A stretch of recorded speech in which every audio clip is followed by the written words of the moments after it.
You play real good, you start. You don't play as good, you work your way back in. It's the American way, except America has gotten soft. But that is the American way. That's the way it works. This is the 6-6 Kane Cunningham. Jameson Williams, he's got it! Touchdown, Lions. Now it's Larkin with a burst of speed. He scores! Gives the United States the lead for the first time tonight. Truly was one of the greatest offensive displays that we've seen in National Basketball Association history for playoffs. Okay, if you think about watching last night's game and the battle between Cade Cunningham and Paolo Banchero was breathtaking. It really was. I mean, I don't know if how the theater that those two players put on, the constant back and forth. I was thinking about it last night, and I'm like, is this the 1988 Eastern Conference semifinals between the Boston Celtics and the Atlanta Hawks? That's how I felt. I felt it was basket after basket, exchanging one after another. Larry Bird had 34 in that game, 15 to 24. 20 of those coming in the fourth quarter. 20 points in that fourth quarter. So Cade Cunningham did. He did put 20 points in a quarter. Dominique Wilkins in that game had 47, 19 of 23. Celtics won that game. This was 45 for Cade Cunningham in 44 minutes. Not long after a collapsed lung. 45 for Paolo Banchero. Pistons stay alive. Welcome, everybody, inside X's and Bros. I'm Matt Shepard. Andy McDonald is alongside. We welcome your emotional and disbelief at times thoughts on the Meyer hotline, 866-838-4843. Love to hear your comments in the chat because we are streaming live on YouTube, on X, and on Facebook. And you can always text us, Sports Radio 21,000. It was fun stuff, man. ESPN had a great statistic. I don't know if you saw this, Andy. This is the second game ever in which two number one overall picks each had 40 points aside against one another in the same game. Oh, no, I didn't see that as a stat. That's pretty crazy, though. I felt like that would have maybe happened at some point before. Yeah. That's wild. Yeah, it's absolutely nuts. Game one of the NBA Finals in 2001. Who does that tell you it is? I don't expect you to necessarily know. But it was Allen Iverson against Shaquille O'Neal. And in that game, Philly won 107 to 101. Iverson was 18 of 41, had 48 points. Shaquille O'Neal, on the other hand, had 44. He was 17 and 28, also had 20 rebounds. I think that's the only game Philly won in that series. That was it. Game one. And Lakers then won the next four. I thought Cade Cunningham, and this is the reason I have constantly talked about getting another ball handler. I thought he was great off the ball. Not that he isn't great with the ball. Again, the turnovers, a little bothersome, sure. I mean, he had 6 yesterday. He took over that game, as you saw. Banchero did everything he could to get his team even in a fighting chance. The Pistons finally got shots to drop. They've had good looks in this series, I think. They were just dropping yesterday. And the other thing about Cade Cunningham, as great as he was, and people are always talking about a Robin, and I'm not saying Tobias Harris is a Robin. I would just remind you that over the last 3 games of the series, Tobias Harris is averaging 22 points, 7 rebounds, hitting 49% of his shots in 35 minutes. Yeah, I feel like people just immediately keep going to, but he's getting so old, he can't be. It's like, well, right now he is kind of being the guy. I feel like he has played that good this series. Like, I feel like people should give him a little bit of credit for playing the role that it feels like he's been kind of pushed into playing. If you think 33 is old. Yeah, I mean, not necessarily for me. It just seems like immediately people start thinking about next year and they're like, oh, he's already 34 and blah, blah. It's like, why are we thinking about next year? Like, they're still in a series right now. I feel like they should give him credit for what he's doing right now. Isn't it funny, Andy, how people will say that about Tobias Harris? And then they'll say, you know what the Pistons ought to do? Trade for Kevin Durant, who's 37. Right, yeah. Now, Kevin Durant is obviously Kevin Durant. You know, he's one of the greatest scorers of all time, one of the greatest players of all time. Didn't play for Houston last night, and Houston beat the Lakers in LA. So they didn't necessarily need him last night. I'm not saying they won't need him moving forward, but they didn't need him last night. But Tobias Harris has been an underrated performer for this team all season long. He had 23 and 31. He gets overshadowed for certain when you've got a guy pumping in 45 like Cade Cunningham did. In 44 minutes, and like I said, just not long after missing 11 games with a collapsed lung. Just fantastic. All right. And also 14 of 14 from the free throw line. If there's a difference, look, Detroit still turned it over too often. They had 17 turns. The difference was offensive rebounding, and Orlando couldn't hit their free throws. Think about this for a minute. If I asked you last night, because it was a physical game, could they have called more fouls? Absolutely. Detroit had 35 free throws. Orlando had 30. Detroit made 28 of their free throws. In other words, 80%. 28 of 35. Orlando shot 53% from the line. They were 16 of 30. As great as Boncaro was, and he was fantastic, he was 5 of 12 from the free throw line. I'm not saying you got to make every one. Cade Cunningham made every one of his free throws. If Paolo Banchero makes every one of his free throws, not only does he have 52 points, his team has 116 points. They tie Detroit. They go to overtime. That's crazy. If you're Orlando, that's what you're thinking today. You're thinking there are ways that we were within striking distance. As great as Cade Cunningham and Tobias Harris was, Orlando still shot 48% from the floor. Yeah, they made him sweat down the stretch too. Some of those shots that Boncaro was hitting to keep him in that game were ridiculous. They were, and I don't know if he keeps making those shots. I mean, his drive in the middle of the lane and then banks it off the glass and goes to the line was incredible. Because he's a big, strong player, man. He's a really good player.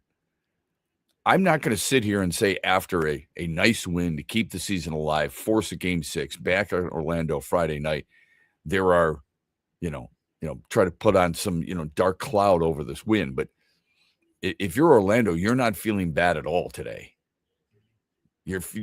Maybe you feel like, hey, we won game 4 by shooting 32.6%. But we lost game 5 by shooting 48%. Afterwards, JB Bickerstaff talked about how, we get our defense back. We'll let you hear some of that conversation. But when a team shoots 48%, makes 17 threes, I don't know if that's as much the good defense that you're talking about. We'll get to all that and more with you here on a Tullymore Thursday. We're glad you're with us. We're brought to you by Mitch Lyons Wealth here on X's and Bros. Motown Legends, TNT, together again. Temptation. For Tops, Saturday night, May 9th at Soaring Eagle Casino and Resort. Tickets start at $55 and on sale now at the box office at etix.com. Saturday night, May 9th at Soaring Eagle Casino and Resort. Temps and Tops together again. Farrah's Coffee has been family owned and operated for over 100 years. Its popular Den Blend and Dark Roast is more than coffee and more than the official coffee of the Detroit Lions. It's a call to rise. Farrah's Coffee and the Lions are the perfect match. They embrace those who show up early, cheer loud, and never back down. Den Blend is perfectly roasted in Grand Rapids and provides the ultimate fuel for fans who wake up and roar. Whether you're tailgating at the game or cheering from your couch, Den Blend is your go-to coffee for your game day ritual. Van Andel Institute Purple Community is a grassroots fundraising network powered by the dedicated volunteers who support VAI's mission to improve human health now and in the future. When you raise funds through the Van Andel Institute Purple Community, 100% of the proceeds go directly to the Institute's research into diseases like cancer and Parkinson's, as well as VAI's science education programs. Learn how you can get involved at purplecommunity.org. Where are you watching the Tigers this year? Superfly Hayes here for Detroit Sportsnet. Sign up like the Ute Show did with the Detroit Sportsnet Tigers Wings package. Subscription info at tigers.com and MLB.com. What's up, Michigan? You're listening to Shep. Don't forget the Huge Show later today at 3 on the Michigan Sports Network.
I thought, again, our defense is what's going to be key for us. I still think there was room for improvement tonight. They made shots. Obviously, they made some tough ones, but, the simple things, right? The rebound battle, we did a hell of a job. We lost the turnover margin by 1, but, you put the possession game together, keeping them off the offensive glass, creating turnovers, you're going to give yourself a chance.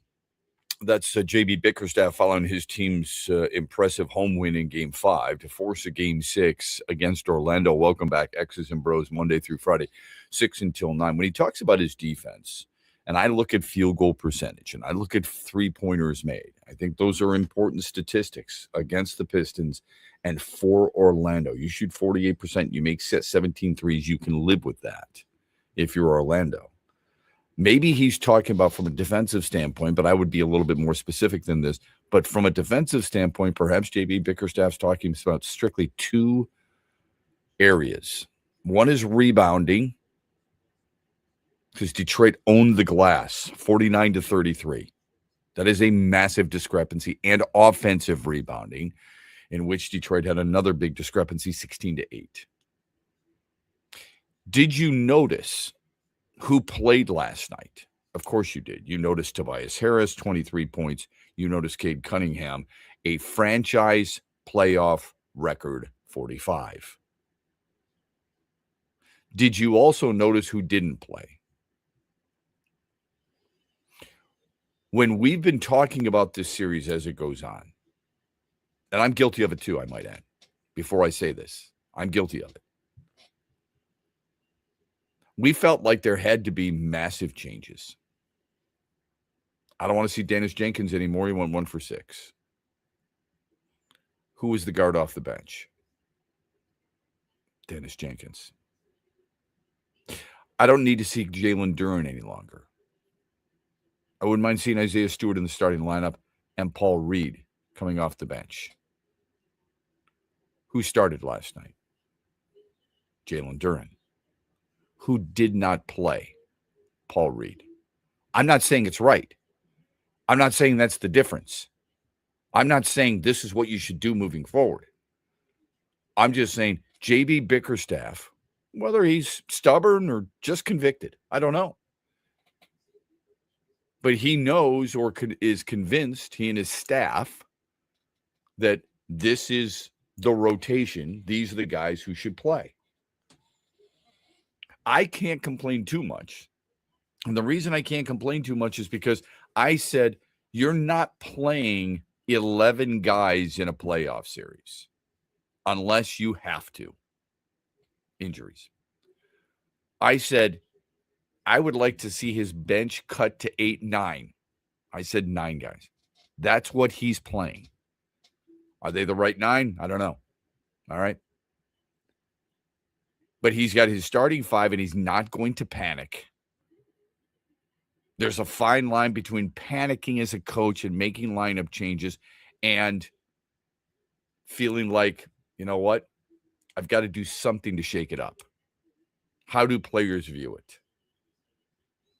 Everybody wanted him to bench Jalen Duren, and I can understand why, because his numbers are way down. It's not like he was great. He was more active last night, but it's still not who he's supposed to be. Yeah, he didn't put up nearly the numbers that you still want to see, but I think he did play a lot better with a lot more effort, at least last night, it felt like. I mean, the first bucket he got off the jump for a second, you were like, oh, is he going to have a game here? But it definitely slowed down a bit. But, I mean, he had a big block late. He definitely seemed like he was rebounding a little bit better last night. He hit 5 offensive rebounds. Yeah. You'll take that. Yeah, he definitely played better overall last night. And it's good. We're comparing him to his regular season self. That's how we should do it.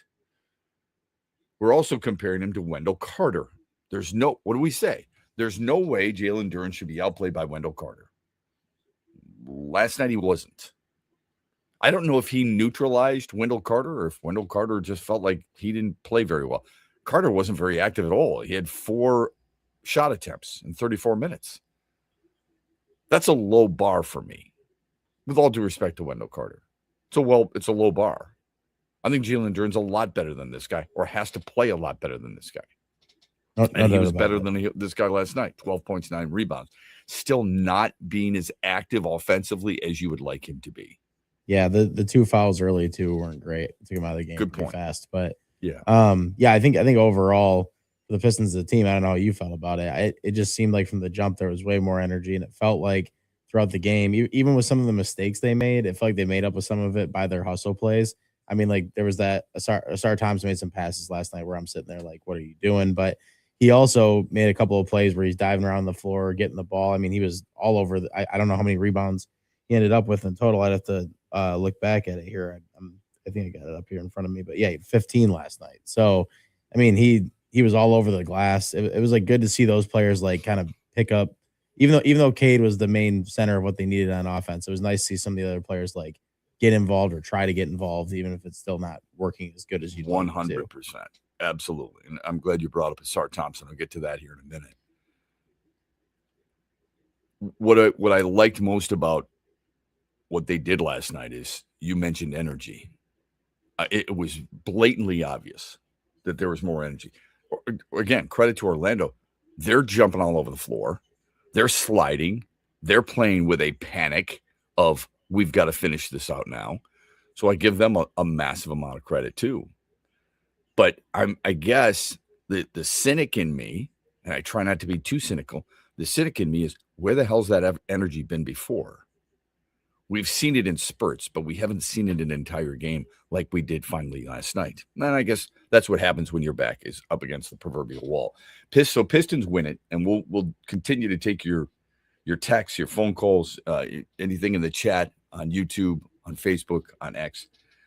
Looking forward to it. Eric Vincent is going to join us at 7:35. You can follow him on Twitter. I am Eric Vincent. From Clutch Points and writes about the Pistons and was at the game last night. So he's going to join us at 7:35. But Orlando is now 0-10 all time in Game 5 road playoff games. So Game 6 is Friday in Orlando. Here's what else happened in the NBA in case you were just so emotionally drained from that one last night. Cleveland came back, holds off Toronto 125-120. Evan Mobley and James Harden each had 23. Cavs are up 3-2. Rockets beat the Lakers in L.A. Got to have that home court advantage, Andy. 99-93 to stay alive, and they force a Game 6.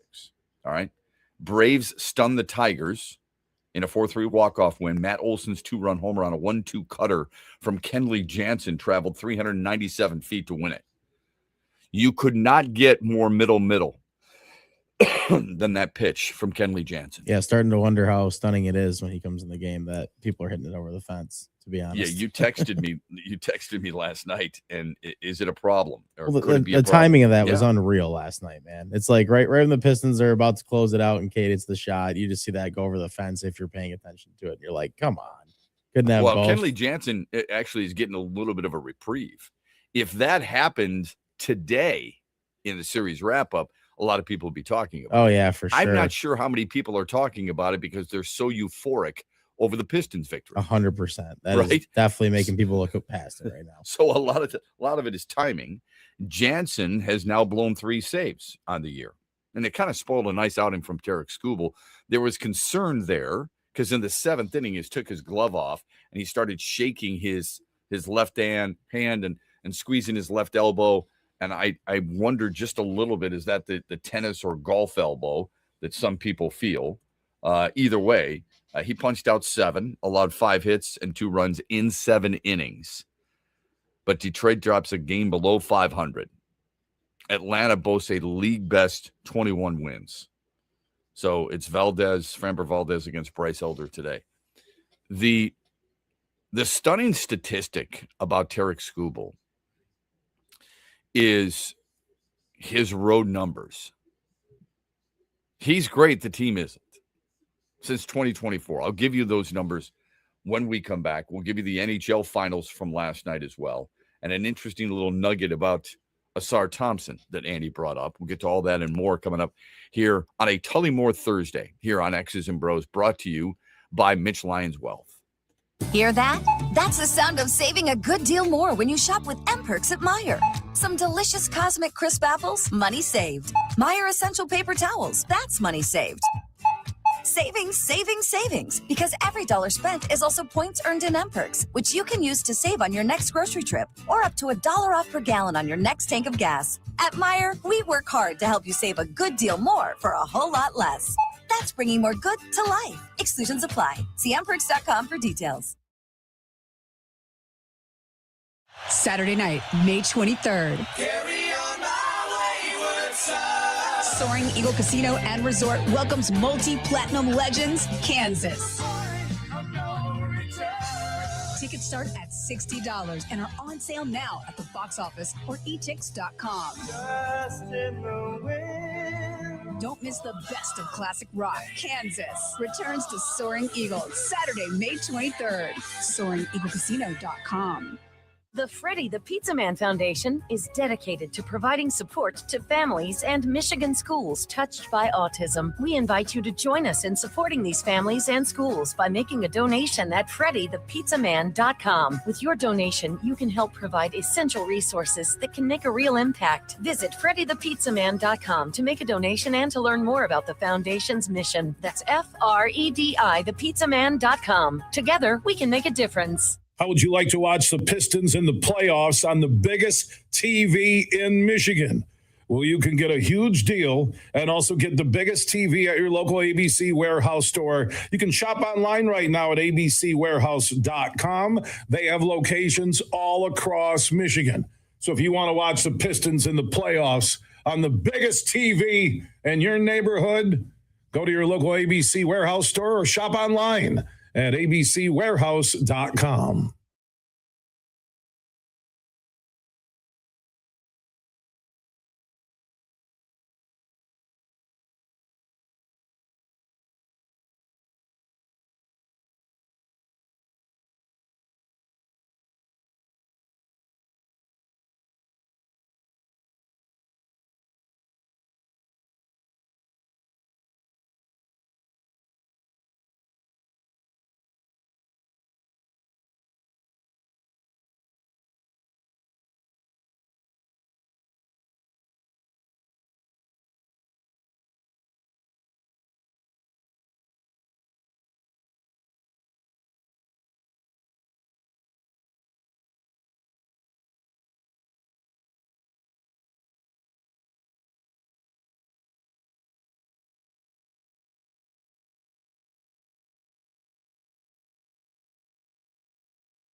Just the opportunity.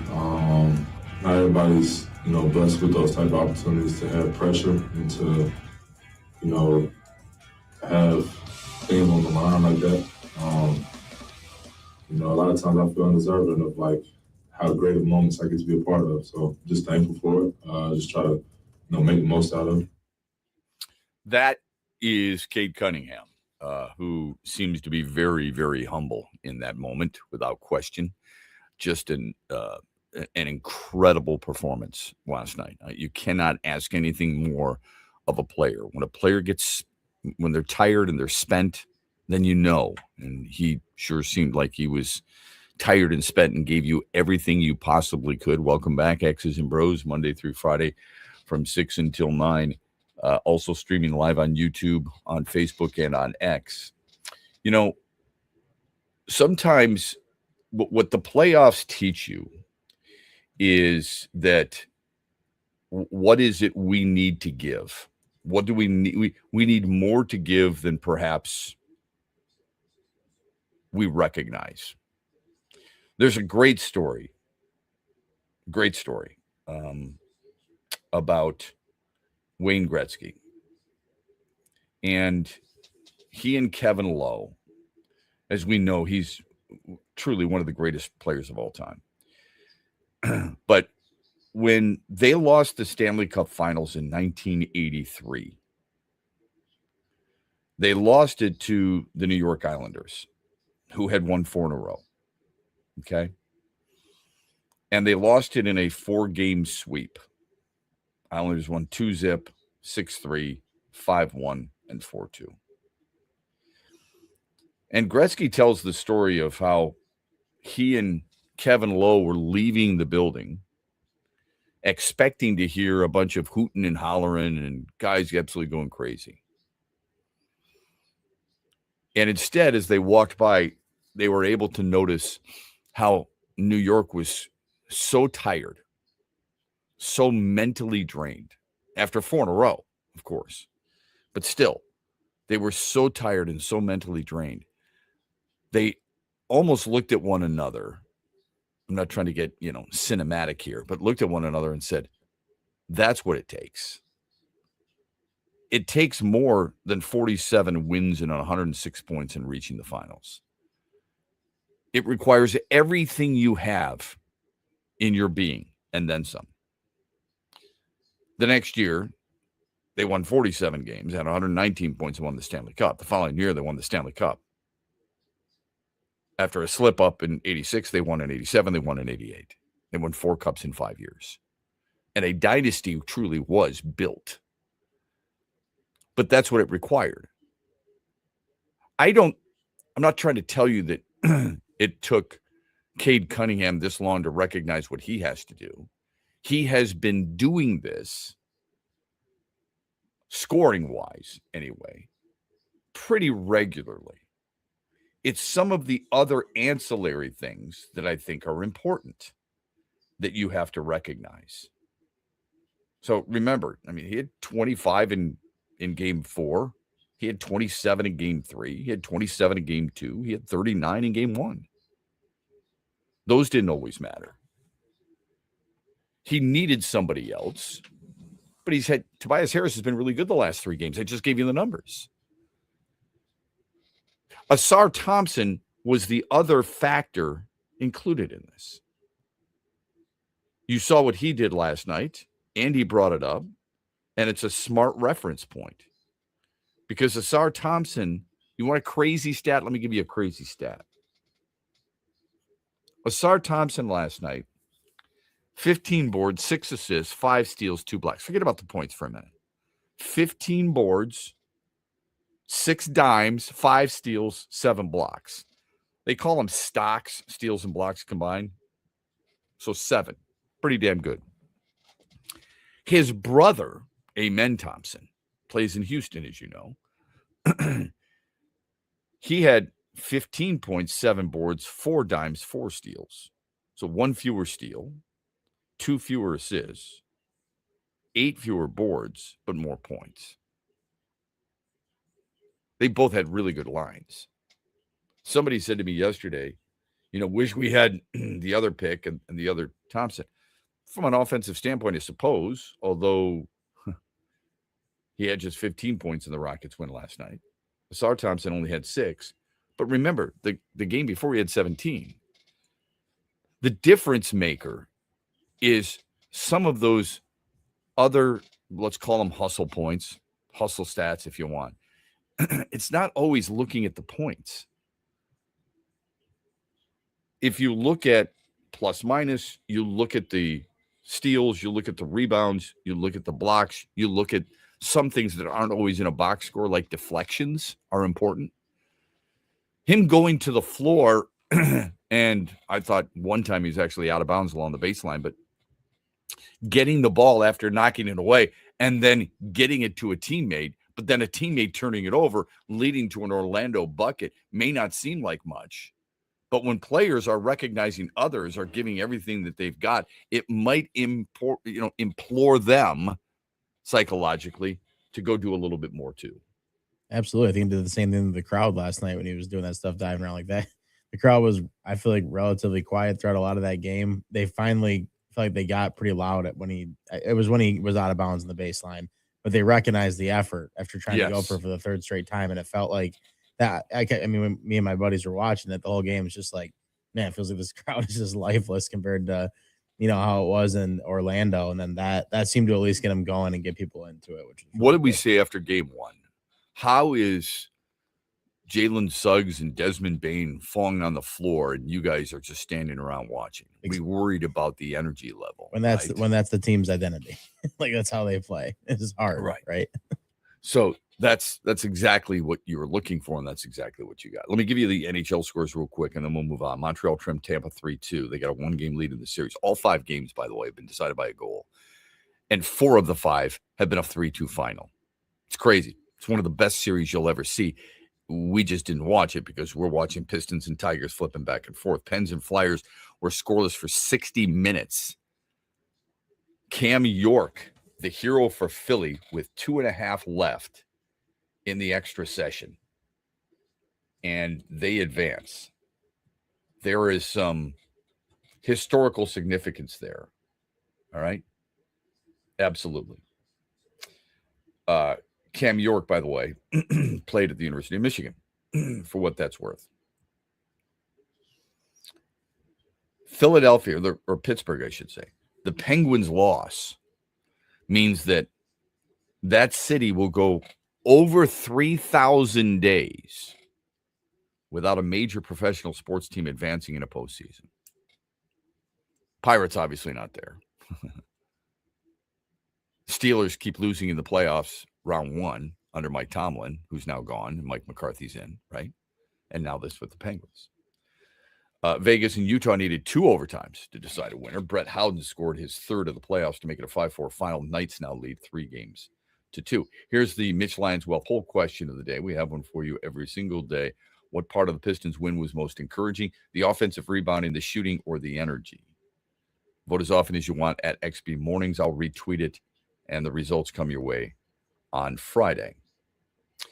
In case you were wondering about the Tigers, because, again, I think they almost get a free pass here because we were all wrapped up in the Pistons, and rightfully so. Kevin McGonigal did it again. Yeah, I know. He's turned into one of the best hitters in baseball. Yeah, it's getting to that point where you have to start. Yeah, I mean, when do you start? Again, you talk about how many games before you judge somebody. I mean, when does that start if he keeps hitting like this? Look, usually the rule of law is 1,500 ABs. So I try to keep everything I possibly can in perspective. He makes it very hard. Yeah, when he keeps doing it night in, night out, it's insane. It is. People, we really don't have any idea how difficult this is. I know it's only 30 games. He had 2 more hits last night, Andy. He's batting .333. Okay? Here's the other thing. He's got an on-base streak of 26 consecutive games. Yeah, that's the most impressive thing to me, man. So according to the notes, he's the first major league player ever 21 years old or younger to reach base safely in 25, now 26 consecutive starts during the month of March and April. This early in a season. It's happened later in a season, but it's never happened this early in a season. It feels like you keep reading some stat that he breaks or something that he does as a rookie it's at least every week. Yeah, it seems like there's a new nugget that you got to look up about this guy. Oh, by the way, he's got excuse me, he's got a 13-game hitting streak. 13 games. That's crazy. Who does that at age 21?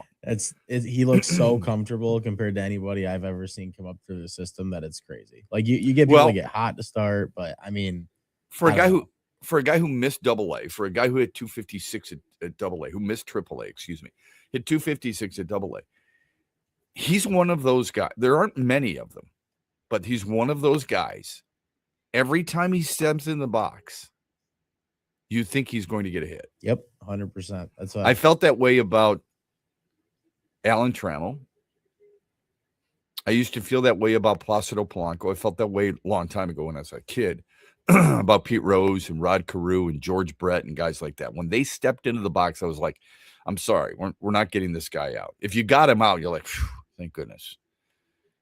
You know, you watch a lot of really good players. I brought up George Brett.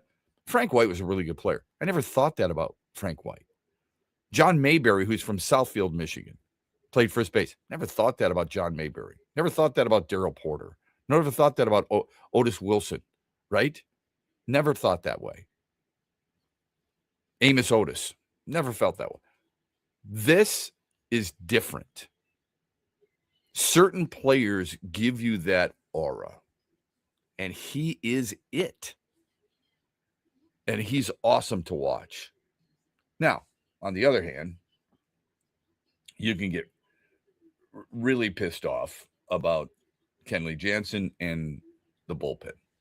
You know, I mentioned Jansen. Last year, the Angels had 29 saves. He had one blown save. Kenley Jansen, in a game against Detroit, that wasn't the blown save. But I remember in a game against Detroit beat him up 9-1. He gave up like 6 earned runs. They watched him firsthand give up 6 earned runs and in 2/3 of an inning. And they're like, okay, this is the guy for us. This is great. He's now given up back-to-back 2-run walk-off homers against 2 of the better teams in the National League. But still, he's done that. Through the first month of the Tigers season, I remember when they signed Joe Nathan, and everyone's like, wow, this is awesome. I was like that because Joe Nathan was one of the better closers in baseball. First month of the season with the Tigers, he had a 5 ERA and 2 blown saves. Francisco Rodriguez, K-Rod.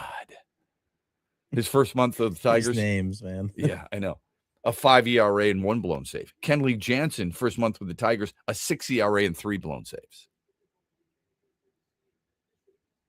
The fact that it's more than those guys, you can put it and combine it to be the same, but it's crazy. Through 31 games, the Tigers have played 31 games. There's 15 up, 16 down. The Tigers bullpen has 7 blown leads. So in other words, about 23% of their games, they've blown it. I mean, if you're 44%. If you're AJ Hinch, who do you switch to right now? Even if you were to make that switch, like what? Kyle Finnegan. I mean, that's the only guy that's had any consistency. I feel like. Yeah, the only problem is you can't keep going. Well, eeny, meeny, miny. You can't keep doing that. Yeah, right. You know, but it's not like Finnegan's not used to it. He is. Here's the bigger question: what would you do with Jensen? Yep. He's not used to a setup role. It's not who he is. And before you say, "Oh, give me a break," it is a different mindset. 100%. Yeah. You talk to pitchers in depth about it. Moving to the bullpen, moving to a different role, it takes an adjustment. I'm not saying he can't do it. I'm just telling you, it is an adjustment. How quickly do you give up on a guy? You signed him for what, $11 million? And you're going to say 3 blown saves, you're out? That's pretty early. Yeah, I don't think he's going to make the move yet, to be honest. No, I don't think he will with his either. pedigree and everything he's done in his career, you're going to give him a chance to get out of it, I feel like. Well, and I understand why you think that way. I don't look at it that way. I don't base stuff off a guy's career. I base it off what he's doing now. It shouldn't be. I just feel like I wonder if that's like will be a part of it. I guess what they make it should be just about what's right now. But again, you don't want to make the move too early or put him in a place that he's never been to either, and then just completely make the mistake. They're obviously hoping that this still probably works out right now this early in the season. I mean, we're still in April, so I don't know, but I think it would be a little premature to put him in a different role already, just because of the fact that this is all he's done his whole career. Well, let me give you another troubling situation here. This was from the Tigers game notes yesterday. Tarek Skubal, since the start of 2024, Tarek Skubal is 20-2 in 34 starts at home. Since the start of 2024, 2 years ago, he is 20-2 in 34 starts at home. All right. Solid ERA, second best in the majors. Solid whip, second best in the majors. All right. I'm sorry. Solid ERA, solid whip, not second best in the majors. On the road since 2024. In 35 starts now. He's got 35 starts on the road since the start of 2024. He's got the second best ERA and the second best whip, even with last night. Here's the problem. Of the 24 quality starts that he has on the road since 2024, 24 of his 35 road starts have been quality starts. He's 14-10. That's it. Can't win it. Yeah, they can't win it for him. That's crazy. Like I'm sure it's just one of those weird things probably when it comes to like road or home. I don't know what the difference is. Maybe the team just plays better at home, I guess. But this year they definitely are, right? The opposition gets the last at bats. Yeah, that's true. Yeah. Okay. And that's part of the issue. So crazy statistics right there for you. But something maybe that needs to be addressed for the Tigers and their bullpen in general, not just Jansen and the closer role. I thought this would be a massive strength for this team, and it has been anything but. Doesn't mean it can't be, because we're 31 games deep. But before we start sticking our chest out, we're a game under 500 so far. That's troubling. Green hit a solo homer to put him up 3-2 last night, by the way. Kevin McGonigal went 2 for 4. Outside of that, you're talking about the negatives for that team.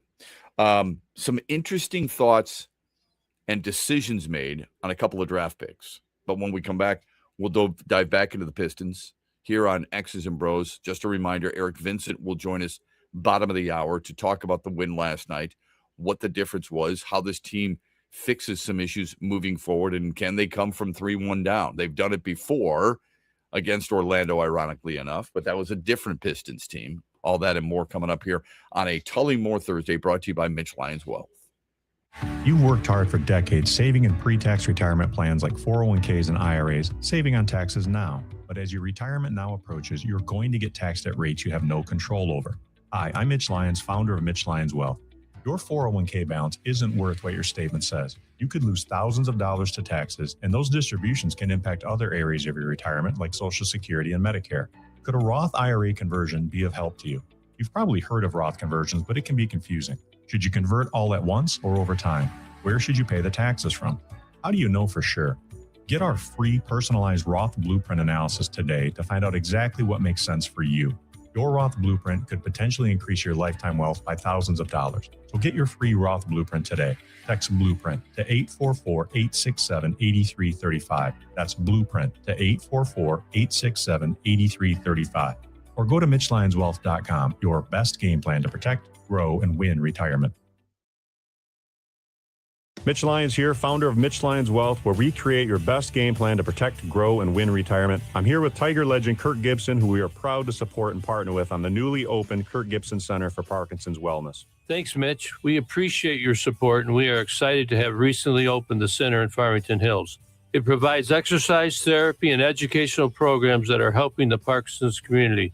just like Mitch Lyons Wealth helps improve the quality for their clients' retirements. This center helps improve the quality of life for people with Parkinson's. And Gibby, the best part of all is that access to the center is available to the Parkinson's community free of charge, right? That's right, absolutely free of charge for people with Parkinson's and their care partners. You hit a couple of the most famous home runs in Major League history, Gibby, but I feel that your greatest hit will be the positive impact that Kirk Gibson Center is making in the fight against Parkinson's. Mitch, since my diagnosis, I get up every day and focus on winning that day.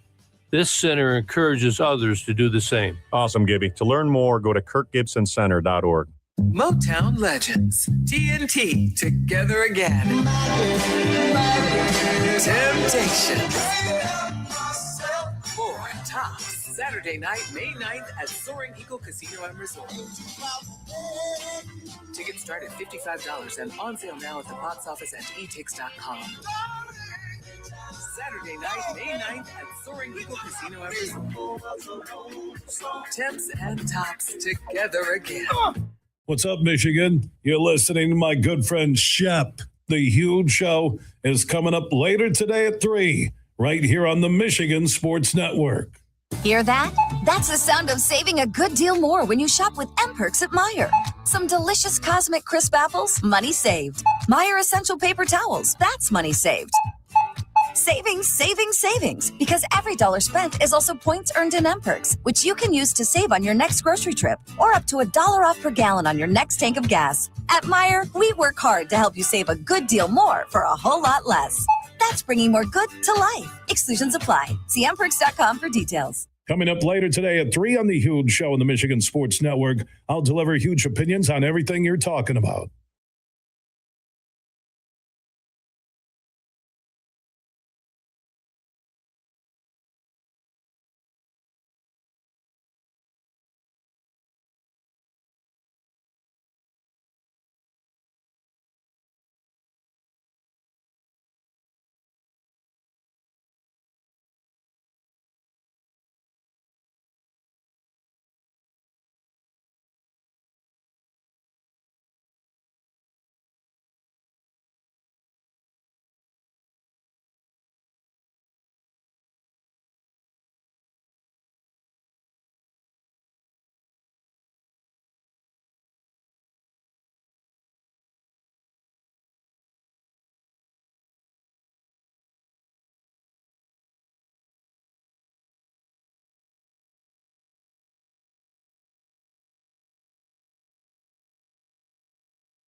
No, it was awesome. I mean, just stepping up to the moment. Always poised and composed, and just a winner. Wants to do whatever it takes for our team to be successful. His leadership and just his demeanor out there for all of us was huge, and just the way he impacted the game. Big shots after big shot all night. And just really controlling the game. That was the biggest thing for us as a group coming into this game. Obviously, we know backs against the wall, but it was a great win for us, and we got to follow it up now. Okay, that is, of course, Tobias Harris, who was excellent in his own right and has been very good over the last 3 games. Welcome back, X's and Bros. Monday through Friday from 6 until 9. We're brought to you this hour by our friends at Meyer. I admire him greatly, and I think he's a pro's pro. I really do. I'm not saying he's a Hall of Fame player or he's going to, be the guy who should be a Robin or a guy who's going to be a Batman. I'm saying he's a very good pro, and I have no problem with if the Pistons decided to bring him back on, let's say, a 1-year contract. All right. I think there are certain guys that help your team. I think he helps this team. It doesn't mean he's going to be the difference maker. It doesn't mean I'm suggesting he's going to be the key to the offense. I think he is a reliable player. This depends on your expectations of a player. My expectations for Tobias Harris are what he gave me during the regular season. I want everything elevated. You've got to step your game up in the postseason. Yeah, I understand why people would say that. I do. I'm not saying you're necessarily wrong there. I probably look at more younger players in that regard, but, Tobias Harris played 15 years, okay? And he's been a pretty steady player. And right now, he is elevating his play. He is. If you think about it, he averaged 13 points per game this year. He averaged close to 14 points per game last year. What has he done in the playoffs so far this year against Orlando? Well, here's what he's done. Again, I say to you, he's averaged 13.3 points per game against Orlando. 17, 16, 23, 20, 23. You okay with that? I am. Yeah. Okay, good. I'm glad you are, because you should be. For his career, again, this is about expectations, Andy. That's the thing that you've got to keep in mind every single time. What are your expectations? Expectations, for his career, here's a guy who's shooting 47%. He's never been a 3-point shooter. He can make them. He's not a 3-point shooter. But what's he doing? He's shooting, a steady 47%. And he's giving you, in his career now, he's giving you about 14 points per game. Some people, before the season began, actually when they grabbed him, when they signed him, they brought him back. People are like, "Oh, give me a break, man. He never performs." I don't know if that's necessarily true. I never understood that response. Yeah, you heard it all the time. Yeah, I don't either. And I shortchanged him. I said 14. It's 16.4 in his career in the playoffs. 16.4. Again, no one's writing a story talking about him as the ultimate difference maker. No, but I bet when he went down with that ankle for a second last night, people got worried. That's for sure. I bet you're right. Because the way he's playing right now. So here's the way I look at it. I know what I'm getting. Exactly. Yeah. So if he's a lifetime 16 points per game player, which he is, and for an extended period of time, as I mentioned, 15 years, in Philly, in Detroit, Orlando, Clippers, short stint with the Bucks. And he's giving me 16 and a half in the playoffs. So he is. Okay. Again, I'm not focusing my offense around him. I'm not writing his name on the ballot for a Hall of Fame or even an all-star. He's a steady pro. No, and I think you're definitely going to need that effort again here in Game 6 to get out of it, and you might even need it from somebody else too. Like, where would they be without Tobias right now? Obviously, Cade's doing what he's doing, but you got to, I mean, in game 6, you're going to need that kind of steadiness again at times. I'm sure that game's going to be just as close as the rest of these games in the series. Yep. What did last night's win do for you? Besides give you hope? I was going to say, like, how do I feel going forward, I guess? Well, what you're saying? I think a lot of people, just like in a negative standpoint, in a positive standpoint, we have a tendency to overreact too. So how do we do that? How do we make sure that we're not overreacting? Okay, they're coming back. I believe they're going to win it in 7 now. Let's be careful. Let's 100%. take it step by step. The positives from last night outweigh the negatives. But there were negatives. There's no question. Via text from our friend Freddie, here every single morning, right around the same time, which I greatly appreciate. He's regular, all right? He's like a good breakfast and then some. The Robin on this team right now is a defensive one, Thompson. He was the second star on that team last night. Tobias third, and Tobias also having guts to mix it up. Yes. Playing with an edge. Can I call it that? Is that all right? Played with an edge. Everybody did. Asar Thompson did. Tobias Harris did. A lot of guys played with an edge. Shep, when this team gets a true stretch 4 that can shoot the big 3 of Cade, Thompson, and that player is going to be very strong. Everybody would love somebody like that. Look, you know who I've said this for over a week now. Maybe more like a month. What have I said? There's 2 specific names. I mean, everybody's going toward Devin Booker, who's going to make $238 million over the next 4 years. He's going to make $57 and then $63 million. Nope. Sorry. I've said Tyler Hero and RJ Barrett. Those are the 2 names that I want. Tyler Hero could start for you, and he can make threes. It doesn't solve your off-the-ball handler. And I don't know if you want to grow Marcus Sasser into a more important role.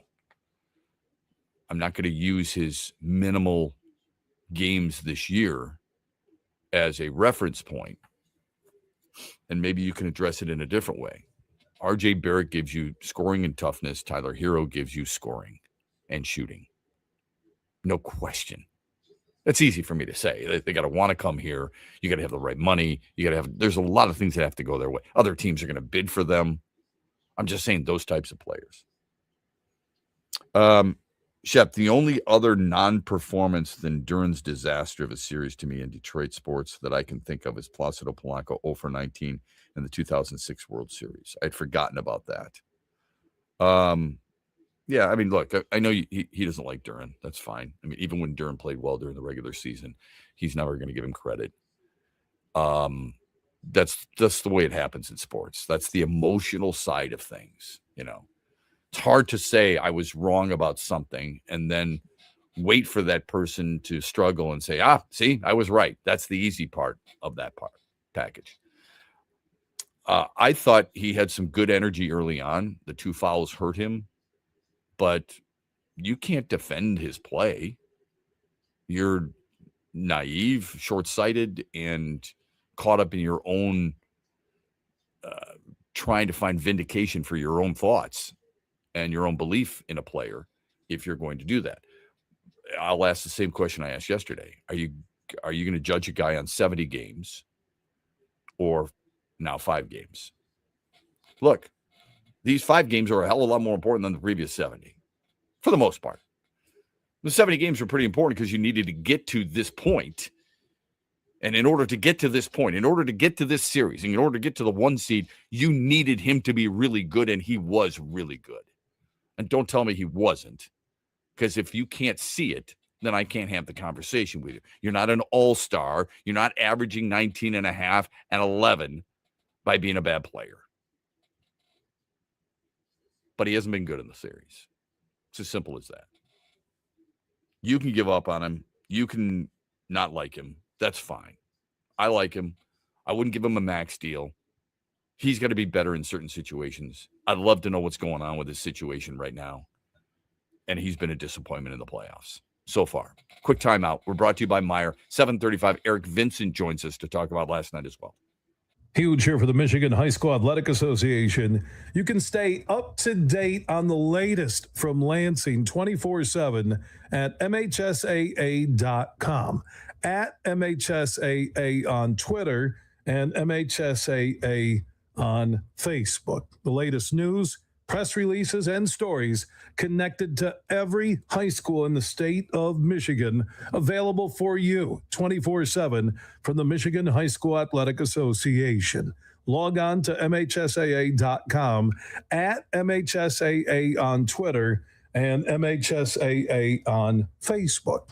And if you're looking for archive, boys and girls, high school sports, MHSAA.TV. That's MHSAA.TV. 24/7, everything you need to know about high school sports in Michigan. Log on to MHSAA.com. Hear that? That's the sound of saving a good deal more when you shop with M-Perks at Meijer. Some delicious Cosmic Crisp apples, money saved. Meijer Essential Paper Towels, that's money saved. Savings, savings, savings. Because every dollar spent is also points earned in M-Perks, which you can use to save on your next grocery trip or up to $1 off per gallon on your next tank of gas. At Meijer, we work hard to help you save a good deal more for a whole lot less. That's bringing more good to life. Exclusions apply. See mperks.com for details. Where are you watching the Tigers this year? Superfly Hayes here for Detroit Sports Net. Sign up like the Ute Show did with the Detroit Sports Net Tigers Wings package. Subscription info at tigers.com and MLB.com. What's up, Michigan? You're listening to Shep. Don't forget the Huge Show later today at 3 on the Michigan Sports Network.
I mean, I don't think in person, to know the moment, understand the moment, and then just do whatever was necessary to help us get that win. That's why he's special. That's why he is who he is. And lead this team, lead this organization, lead us, lead the fans. Like, that's who he is. And he just has the ability to do that. He's special. He is special. That's J.B. Bickerstaff talking about his best player, Cade Cunningham, one of the best players in the world, and first team all NBA. Welcome back, X's and Bros, Monday through Friday, 6 until 9. We'll talk with Eric Vincent at the bottom of the hour. Looking forward to that for sure via text. I don't know, what did you think of the broadcast last night? I thought really good. Stan Van Gundy, it's hard for me because Stan Van Gundy, I think, ruined this franchise for an extended period of time with his drafts as a general manager. I didn't think he was a very good coach. I didn't think he was a very good draft. You can talk about, Blake Griffin, giving him props and stuff during halftime all you want on Prime, which is one of the most unwatchable things you've ever seen, as far as I'm concerned. It's horrible, absolutely horrible. I don't know what you got all these different players. I mean, how many analysts do you really need in anything? Everybody's trying to recreate what TNT developed with Ernie Johnson, Kenny Smith, Shaquille O'Neal, and Charles Barkley. That's what everybody wants. And it's just not easy to do that, because it's so fun and likable. I mean, even Shaq's monotone thoughts on everything. If you watch any of the Lakers game and his thoughts on the Lakers is just kind of, if you could get his personality like you do in commercials, it'd be unbelievable. But anyway, Stan Van Gundy is a really good analyst. Matt Millen was a really good analyst. I have a hard time moving past Stan Van Gundy's decisions as a general manager. So some people really like that. That's the difficult, but the beauty of this too. Some love it, some don't. You can be loved, but you can also, be hated to a certain extent because it's so objective. Shep, basketball malpractice by J.B. Bickerstaff, once again, not playing Paul Reed in the rotation. Just ridiculous. I was surprised too. If your team wins, does that mean that the coach made all the right moves? No, it doesn't. I think what you're trying to do here, you're trying to get the right minutes, aren't you? So knowing how many minutes are in a game, how many is too much and not enough for certain players. So Jalen Duren played 28 minutes. Isaiah Stewart played 20. There's your two bigs. You want Paul Reed to play 10, 12 minutes and take your starter down to 18 or so? If he's not effective, if he's in foul trouble, I can understand why people would feel that way. I wanted to see more Paul Reed too. You can play two bigs at the same time. If that's the case, who's out? Duncan Robinson, then you miss shooting. Asar Thompson, then you miss defense, perimeter defense anyway. Tobias Harris, guy's been really good. I gave you his numbers over the last 3 games. Whose minutes get squeezed? Yeah. You're bringing Isaiah Stewart off the bench before you're bringing Paul Reed. Fair? Right. Here's what people want, and I guess to a certain extent, maybe it's Karis LeVert because he played 25 minutes. You want Duren out. That's what you want. Is that being stubborn or a guy riding with a guy who got him here? Take your personal feelings about that individual aside for a moment. You're the coach. You're not in this situation without that dude. Don't be naive. Don't take it to a personal situation. And please, don't show ignorance. You are not a 1 seed. You're not 60 wins. You're not in this situation without him. You could also say you're not in a 3-1 hole without him, which is true. I mean, he hadn't been good. He's a big reason you're in a 3-1 hole. So how are you going to balance that? Are you going to say, you know what? I'm done. 4 games, I'm done with you. There are certain messages that have to be noted. Other players, for example. He played 70 games for us. He's an all-star. He did all this stuff. He could be an all-NBA performer, and you're gonna sit his ass? You're gonna bench him? You're not gonna play him because of 4 games? That's the hard part. It's no different than Kenley Jansen right now. You're gonna take him out of his role for 3 blown saves? I don't like it. You don't like it. We're 30 games deep, 31 games deep, and you're already gonna say no to this guy? Yeah, we got. I don't know. I mean, hell, look, Philly's made a move. They fired Rob Thompson.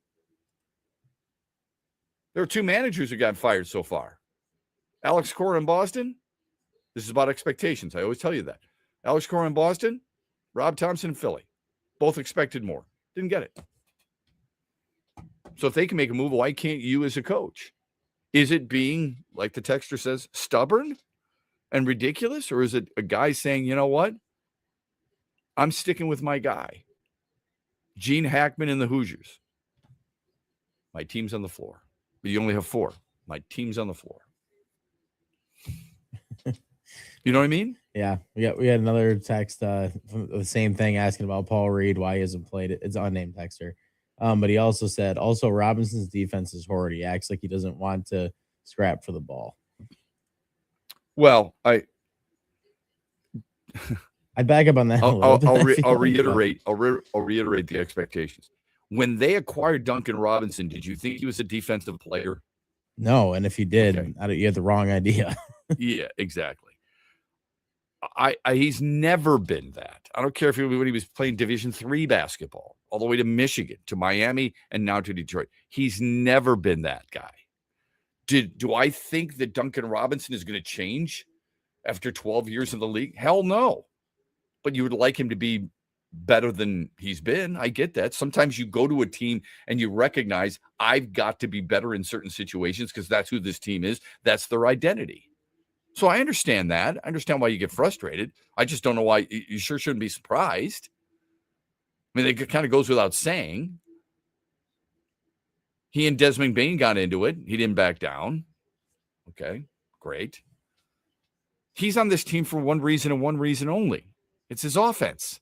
You guys, if you want defense at every single position, you're probably going to be in deep trouble. And then you're the same person who's going to bitch that Asar Thompson doesn't score enough. Not everybody on the floor is going to be a defensive stalwart. Did you expect him to be Gary Payton? No, but you don't expect him to be a swinging gate either. I don't think he is that swinging gate. No one's going to confuse him for a defensive-minded player. So in order for him to stay on the floor, in order for him to get 25 minutes, he has to score. He's not a lot different than he is in the postseason. What did Duncan Robinson give you in the postseason? Duncan Robinson, a three-point shooter, second most triples in franchise history in a single season, gave you 12 points per game during the regular season. You would like more. So would I. Here's what he's done for you in the series against Orlando. 12, 7, 10, 10, 9. A little bit below his season average. I want it elevated. So do you. You and I can probably live with the poor defense, more so if he would average 16 a game instead of 12. But that's what he's giving you right now. And I said he played 12 years. He's been 8 years in the league. My apologies. So I'm not surprised by it because if you follow his career, you know that's not who he is. He wasn't that player in Miami. He's not going to be that player in Detroit. You would just like to feel that sense of urgency. And so do I. Eric Vincent was at the game. He covers the Pistons.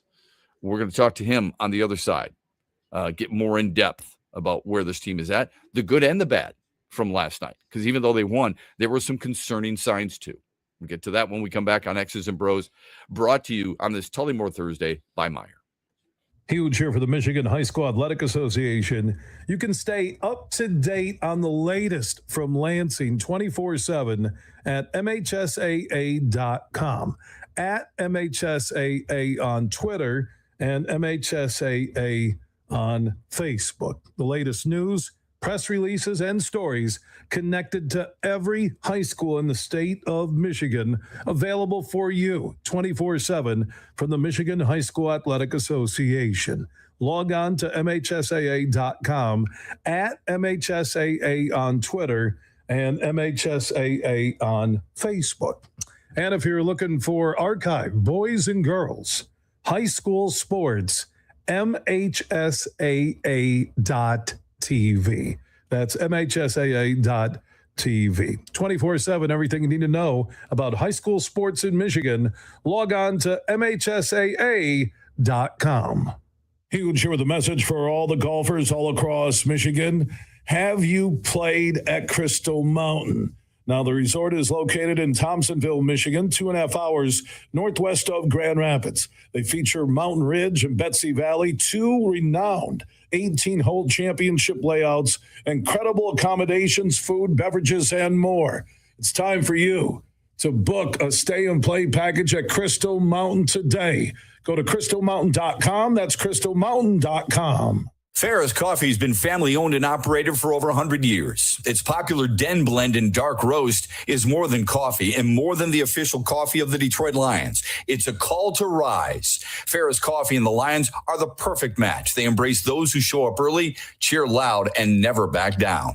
Den Blend is perfectly roasted in Grand Rapids and provides the ultimate fuel for fans who wake up and roar. Whether you're tailgating at the game or cheering from your couch, Den Blend is your go-to coffee for your game day ritual. Coming up later today at 3 on The Huge Show on the Michigan Sports Network, I'll deliver huge opinions on everything you're talking about.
Again, there's a handful of them in the league, right? They're unique, they're special, to put the work in, to have the talent. But, like I said, the way that, as a teammate that he is and understands his responsibility and what he means to this team, he wasn't going to let us go down there. JB Bickerstaff following his team's big win over Orlando last night. Welcome back, X's and Bros, Monday through Friday throughout the great state of Michigan and streaming live on YouTube, on X, on Facebook as well. We are brought to you on this Tullymore Thursday by Meyer. Eric Vincent at the game, writes for Clutch Points and a lot more. You can follow him on Twitter. I am Eric Vincent, and he joins us here on X's and Bros to talk about the Pistons' impressive win last night. Cade Cunningham aside, and I don't want to push it aside when you score 45 and 44, we're going to talk about it. But besides Cunningham, what were the other encouraging signs you witnessed in that Game 5 win, Eric? Yeah, this was a huge performance by the Detroit Pistons. A lot of credit has to be given to Tobias Harris. Through his career, especially in his last stint in Philly, he's had quite the image of being a postseason disappear, but he's really kind of erasing that with how he's played in this series, even with the Pistons being in a hole right now. He's been very steady, has struggled a little bit from the three-point line, but what he's been able to give them from a half-court perspective as an offensive generator, being able to play out the post, give some assistance on the glass, which has been a big problem since Jalen Duren has been struggling. Tobias really deserves a lot of credit, and so does Asar Thompson. I mean, what he was able to do yesterday, dealt with an injury and was still able to come back and give them a lot of assistance. He's had some problems falling for up fakes and sticking with Desmond Bane, but when he's been on his A game defensively and hitting the glass and giving some assistance as a scorer as well, you see just how valuable he can be. So the Pistons front court with those two guys have really been able to give a lot of help for the Detroit Pistons aid to Cade Cunningham. 49-33 edge on the glass, 16-8 edge on offensive rebounding. I don't think anything is so simple, but those are two massive statistics on why they won, don't you think? No question. I mean, because you've seen how they've been playing the first couple games. We've seen guys like Wendell Carter Jr. really giving the Pistons a big problem for the Orlando Magic. I think in the last game he had, 16 rebounds, and 8 of them came on the offensive glass, really putting a lot of a spotlight on Jalen Duren and just how bad he's been playing. So when you have those guys playing to their identity, I mean, you see them scoring in the paint as well, which has also been something the Pistons emphasize. When they're able to get out to an early lead, when the Pistons play with the lead instead of playing from behind, and they're playing to their identity by playing defense, hitting the glass, and scoring in the paint, you can see just how difficult they can be of a team to challenge and play against. Again, Orlando sits with a lead right now, but it's not like they're just getting dominated by 20-plus points every single game. The Pistons have kept this series at a manageable gap, and they've shown that they can still win even when the things get tough in the thick of the game. Eric, help me with this. As much as I admire what Jalen Duren did during the regular season, and it was impressive, okay, you don't do that if you're not a good player. They're not here without him. What has been the issue that has surprised you most about his disappointing performance? It's more than just numbers. For me, it's the lack of energy, the lack of involvement. It's almost as if he's a brand new player on this team. What's been your take on his disappointing series so far? Yeah, he honestly looks like he's back in his rookie year form. Defensively, he just seems like he's out of place. There's been a lot of times this series where in Orlando will be inbounding the ball, and all Wendell Carter Jr. or somebody has to do is slip right behind him, and they have an open dunk, or Jalen Duren fouls them because he's reacting late to the defensive attention that he should be paying. As the interior paint protector, you have to know all the spots. You have to know where everybody is. You have to know what's coming around you. You have to be prepared, and you have to help set the table for the defense. And a lot of times it seems like he's just unprepared. And offensively, granted, his biggest strength is his strength. That's his biggest asset. Yeah. And the way he has played offensively as a scorer, outside of getting offensive rebounds and putbacks, he really relies on a face-up game where he's trying to drive past his defenders in a finesse style. And that doesn't really take advantage of the asset he has as a powerful man. I want to see him play with his back to the basket where he's dribbling a little bit less and using his strength to maybe goat his defenders into fouls, because Orlando has enough size and strength where they're just anticipating his dribbles and taking that away and putting him into turnover situations, or where he's just fading away, chucking up bad shots. So he's just really not playing to the strengths that we saw over the regular season. And Orlando has shown that they have the depth and the intelligence and the preparation to kind of take that away from him, unfortunately. Pistons beat reporter for Clutch Points, Eric Vincent, joining us here on X's and Bros. Follow him on Twitter. I am Eric Vincent. Is a great follow as he follows the Pistons so closely and the NBA. It's not just the Pistons. Also does an awful lot of work on the NBA in general. So let's get to Cade Cunningham because he was just phenomenal. And one of the things I admire most about him is his humility. I think he's just not, it sounds corny, but he's not just a great basketball player. He's a great human being.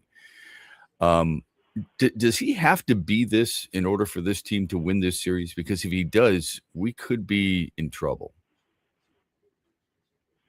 Unfortunately, that is going to be a big requirement for this team. A lot of their scoring has been pretty inconsistent outside of Cade Cunningham and Tobias Harris. Again, Tobias has been really steady.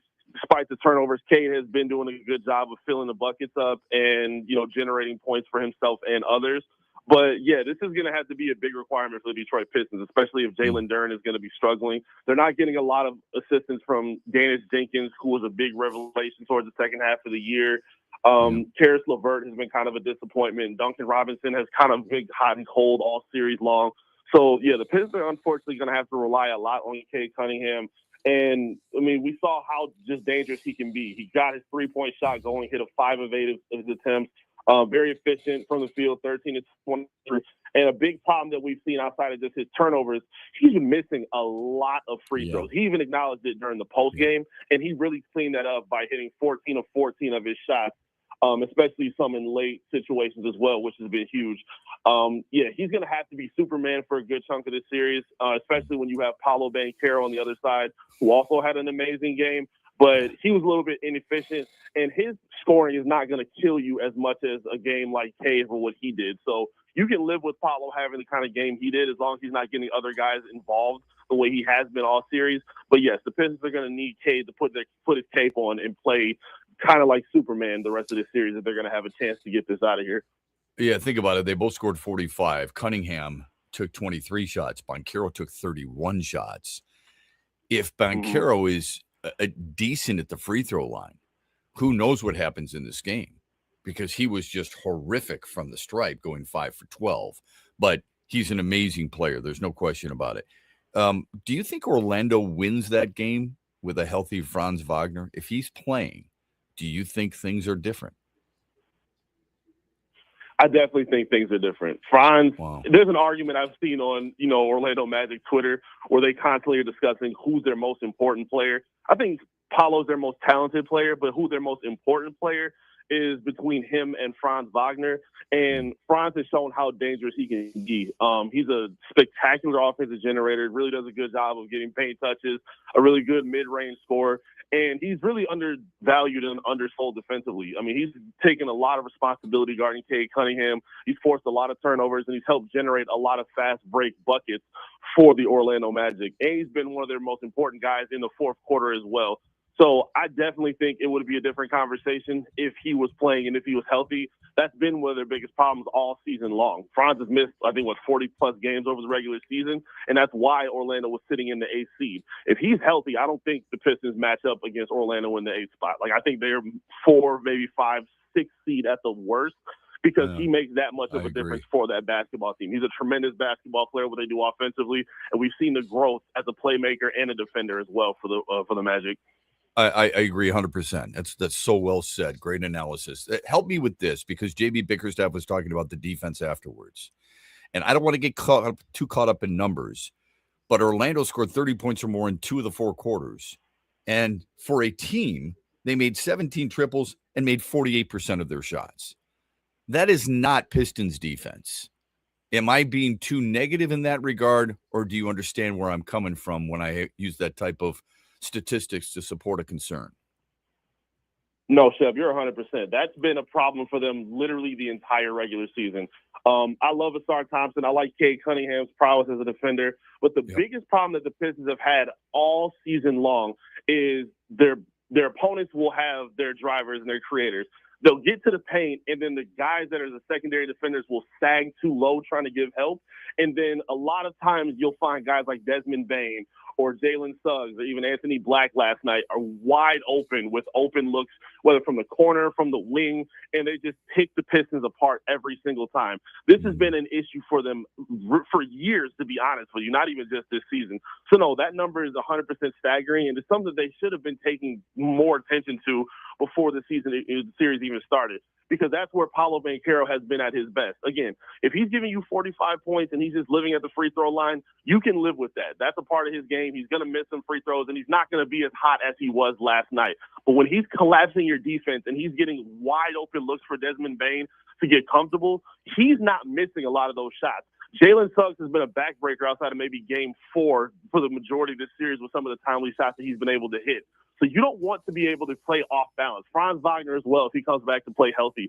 Those three-point shots and those attempts, even if they're not making them, it's just the quality of looks that they're getting. The Pistons seem to have to scrap and claw for open looks. And Orlando seems to be getting them at ease because the Pistons are just playing off balance defensively. They really need to get that under control because, yes, that is a huge concern and a huge problem that's been killing them all series long.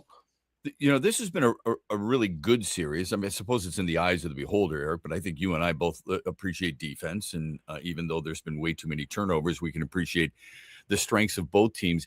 It's been close. Who's to say Detroit can't win Game 6, considering in Orlando in Games 3 and 4, it was really anybody's game. But what do you think it'll take to win a Game 6 and force Game 7?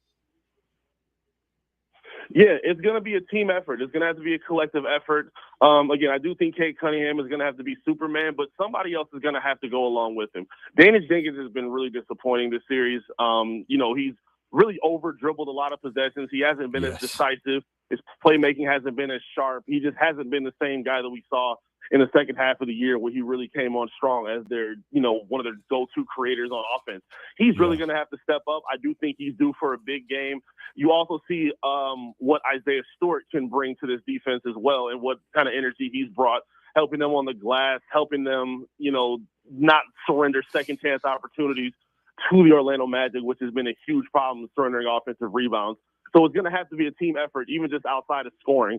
You're going to have to find a way to contest as many shots as possible. I mean, Orlando does a really good job of generating open looks for their guys.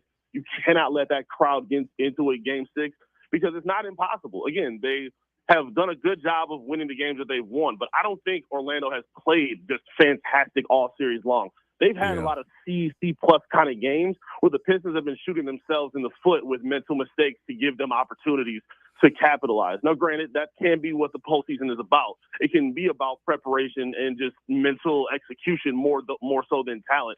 But if you're off balance and you're not, playing to your strengths and you're not doing the things that made you great and got you this number 1 seed in the Eastern Conference to begin with, it can hurt you badly. And unfortunately, this is what has got the Pistons in this hole to begin with. They've talked about it a lot in the post game yesterday, and we're seeing what it's looked like throughout this series. So, yeah, they're going to have to get a lot more of a team effort collectively in terms of helping Cade Cunningham offensively and staying way more disciplined on the glass and defensively and contesting shots to make sure guys like Desmond Bain aren't getting in rhythm and picking them apart for 4 quarters.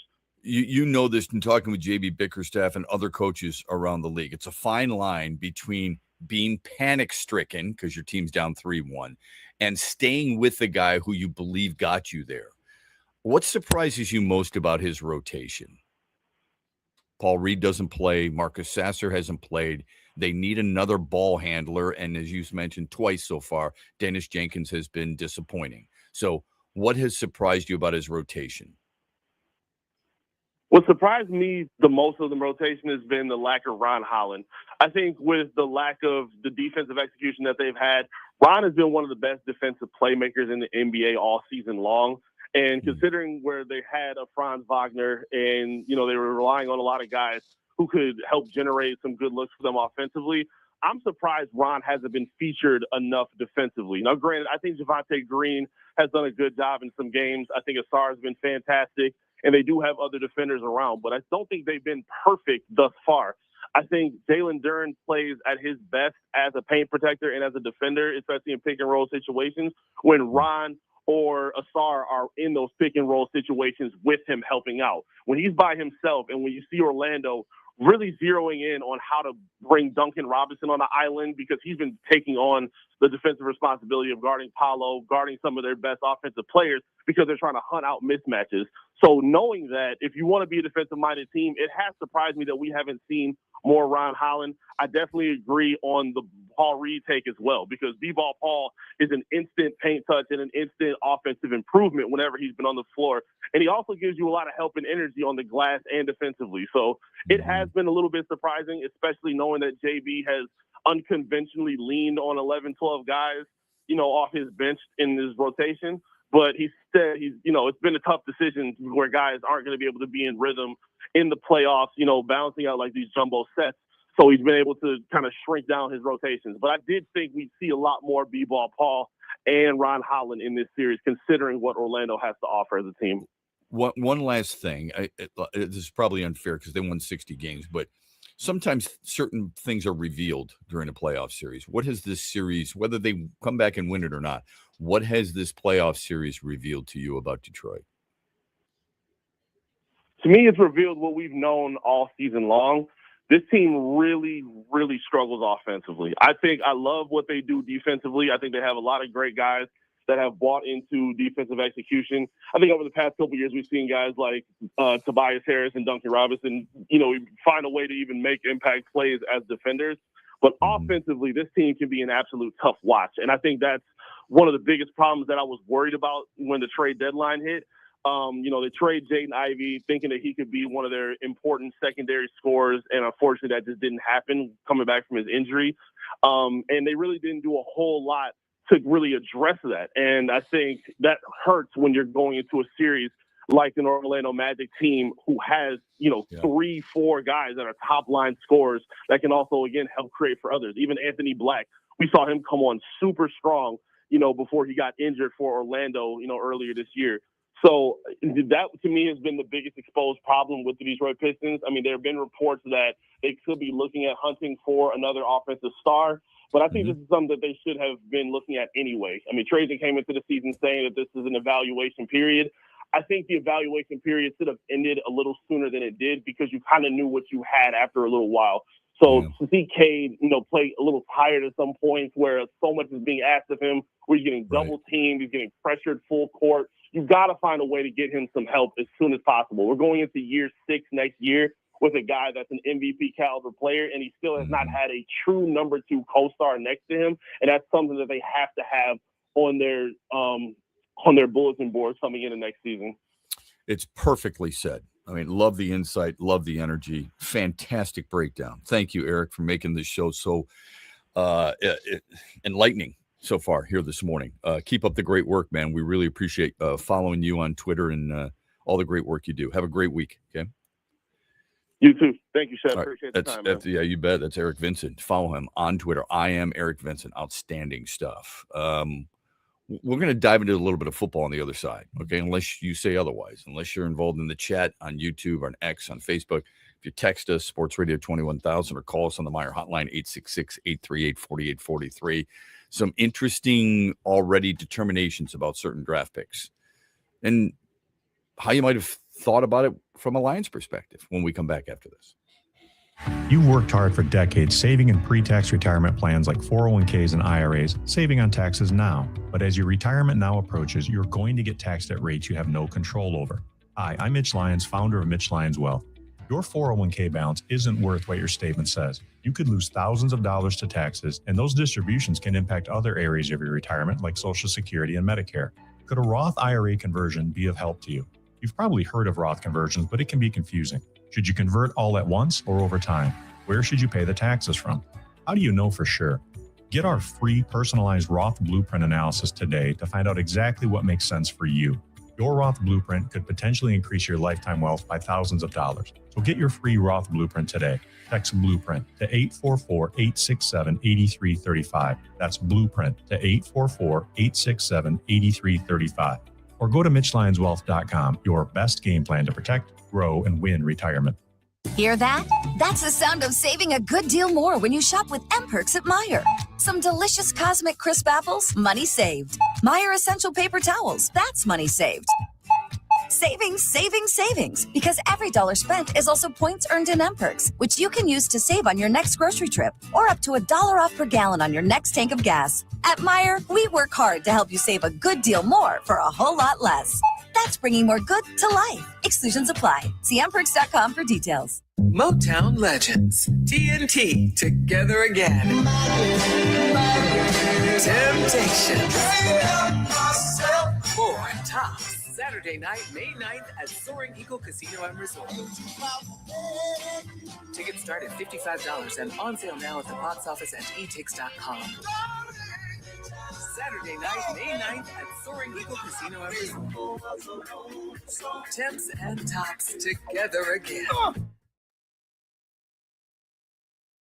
Farrah's Coffee has been family owned and operated for over 100 years. Its popular Den Blend and Dark Roast is more than coffee and more than the official coffee of the Detroit Lions. It's a call to rise. Farrah's Coffee and the Lions are the perfect match. They embrace those who show up early, cheer loud, and never back down.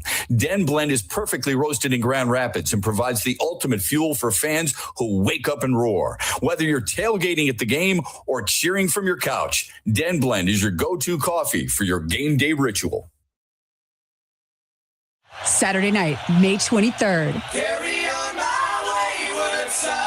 Soaring Eagle Casino and Resort welcomes multi-platinum legends, Kansas. Tickets start at $60 and are on sale now at the box office or etix.com. Don't miss the best of classic rock. Kansas returns to Soaring Eagle Saturday, May 23rd. SoaringEagleCasino.com.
With aggression all night. And yeah, make sure they come. I want the season to end right now, so I got to put it all on the line. Okay, Kate Cunningham, after another phenomenal performance last night, 45 points in 44 minutes. Pistons stay alive. They force a Game 6 Friday night in Orlando, tomorrow in Orlando. What a series this has been. It has taken all of us on an emotional roller coaster ride. Welcome back. Final hour of X's and Bros throughout the great state of Michigan on the Michigan Sports Network and streaming live on YouTube, on X, and, of course, on Facebook. We are brought to you on this Tullymore Thursday in this final hour by Soaring Eagle Casino and Resort. We will get to the final results of our Mitch Lyons Wealth poll question. By the way, we have one for you right now that Andy has tweeted out there. I have tweeted out there as well. What part of the Pistons win was most encouraging? Was it the offensive rebound, in which they out-rebounded Orlando on the offensive glass 16-8? Was it the shooting, where Detroit was lights out? I mean, you talk about a much-needed win and how you went about getting that win. You needed to find your shooting stroke. They shot it at 49%. Orlando shot it at 48%, so that's a little concerning. Or was it the energy in general, the hustle plays? Even though JB Bickerstaff stayed for the most part with the same guys in the rotation. You can vote as often as you want at XB Mornings or at Shep Matt, and the results come your way tomorrow in the 8 o'clock hour. Let me get to some texts. Andy, some people have been kind enough to express their opinions. Let's make sure they're heard. Go right ahead. Yeah, the poll question was a perfect transition into this first one, because it seems like people are wondering about that. It says, in my opinion, JB is falling into the trap a lot of coaches fall into, changing their coaching style in the playoffs and forgetting how they coached the team into a 60-game win season. Do you think JB Bickerstaff is being stubborn? I mean, maybe. I think with what he's done all year, sure. I think it's also like a consistency thing and maybe not wanting to change the mindset of some of his players too. But yeah, I could see how people would get that opinion on it. Yeah, I do too. I think we see this quite a bit in sports. It's not the smartest guy in the room type thing, so please don't take it out of context. But when you and I are watching football and the running game isn't working or the passing game isn't working, one area of the game is not going as well as possible, do you abandon it or do you keep working at it? Because here are the cliches we hear, for example, in football. The 2-yard runs, the running game, or good running game, isn't about breaking out 15, 16, 17-yard runs all the time. It's the 2 and 3 yard runs that lead to a 16 and 17-yard run, right? So with that, you have to figure that out. So sorry if I get some water. Do you abandon it? Do you say, forget it? I'm not running the football anymore because I can't seem to run it. It's the end of the first quarter. It's halftime. And we've got 26 yards on the ground. Do you say, forget it, we're done? Or do you stay with it? You brought up A.J. Hinch earlier in the show. Does he keep going to Kenley Jansen? He's blown 3 saves. The bullpen in general has blown 7 leads. Do you feel like it's time? Who do you turn to? And what do you do with that player? Those are the things that they get paid big money to do and to decide. I don't know if JB Bickerstaff's being stubborn or if he's believing in his guys. If it turns out that they win the game and he's right, then we got to give him credit, right? If he's not right, he's going to accept the blame no matter what. It was interesting that Eric Vincent talked about Ron Holland. I've looked at Ron Holland and said, yeah, he's a good defensive player. He's one-dimensional. He's not a great offensive player, which makes you wonder about how he was taken, 5th overall. But still, can he provide you with what you need? Last night, you didn't need necessarily the shooting. You got it. Cade Cunningham and Tobias Harris and certain guys were really good, right? They shoot 49%. But the defense has been a problem. Was it a problem in Game 4 when Orlando shot 32.5%? Was it a problem last night when they shot 48%? Yeah, it seemed to be. He's sticking with the guys he feels are best suited to win this series. If he's wrong, he'll get the blame. If he's right, then I think all we're going to do is probably credit Cade Cunningham and the players. And that's where, you run into a little bit of hypocrisy from a media and a fan standpoint. But I'll be the first to admit, I was hoping they'd play Paul Reed. I don't want to see Dennis Jenkins anymore. But as I brought up yesterday, who am I going to put in there? Marcus Sasser? Look at that sample size. Like somebody tweeted out, the best shooter is on the Pistons bench, and they brought up Marcus Sasser's numbers. And I'm like, well, hold on a second. Here's what you're missing in that whole situation, even though he's got good numbers. He's played in 38 games. That's it. That's all we're talking about. Is he the solution to the issue? A guy who averages 5 points per game, has started 5 games, played 38 games, averages 12 minutes. You think he's the solution? If that's the situation, then this team's in bigger trouble than I originally thought. Paul Reed's a little different story. And as I've said before, Javonte Green's the one taking Marcus Sasser's minutes. But I don't want to see Dennis Jenkins anymore, quite honestly. I've seen enough in the regular season and during the postseason. The constant dribbling that leaves everybody standing around watching. Let's do another text. Go ahead.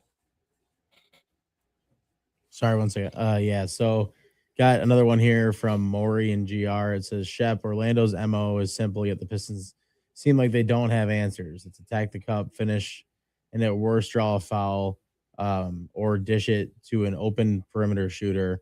Monster individual efforts is no way to win a series. Yeah, I don't disagree with you, Maury. I don't. I mean, if this team needs Cade Cunningham to score 40 or more every single game, you're just asking for trouble. He needs help. There's no question he needs help. Here's the problem. I don't know if he's got the help. We know he needs it. Does this team provide it? What's the one question you keep asking yourself throughout this entire series? The question I keep asking myself is, damn, how'd this team win 60 games? It's a hell of a coaching job. Guys playing above their heads. They make me second guess myself. 100%. I think everybody's kind of doing that right now. I think last night might have been the one effort where you were kind of like, okay, this is a little bit more what they looked like all year. But for most of the games in the series, you're just kind of wondering how they got there right now with this team. Yeah, I got to be honest with you, Andy. There are so many things that go through my mind while I watch this team. Like I say to myself all the time, Orlando is not your typical 8. And that's fair. I think it's fair. I think they're more like a 4. And I do. I think it's fair. Still, you still believe your team is a 1. How did they get to be a 1? It's more than Cade Cunningham because they've got a pretty damn good record without him. I think it's 13-4. It might be slightly off, but it's pretty damn close. The depth, the defense, the want to, the hustle, all that other stuff. They did rely a lot in that rotation, kind of like Eric mentioned when he was talking to his last segment. The regular season did that. Now in the playoffs, seems they're kind of cutting that down because maybe more people, he wants to play more minutes or whatever the reason the change is. I think that could be a part of it that I really wasn't thinking about until he mentioned that, to be honest. Yeah, what it's made me think is that this regular season of the NBA, that we're taking way too much stock in it. And I hate saying that. I hate it. But it's the truth. I think these guys deserve credit for what they've done. But it seems to be the truth, doesn't it?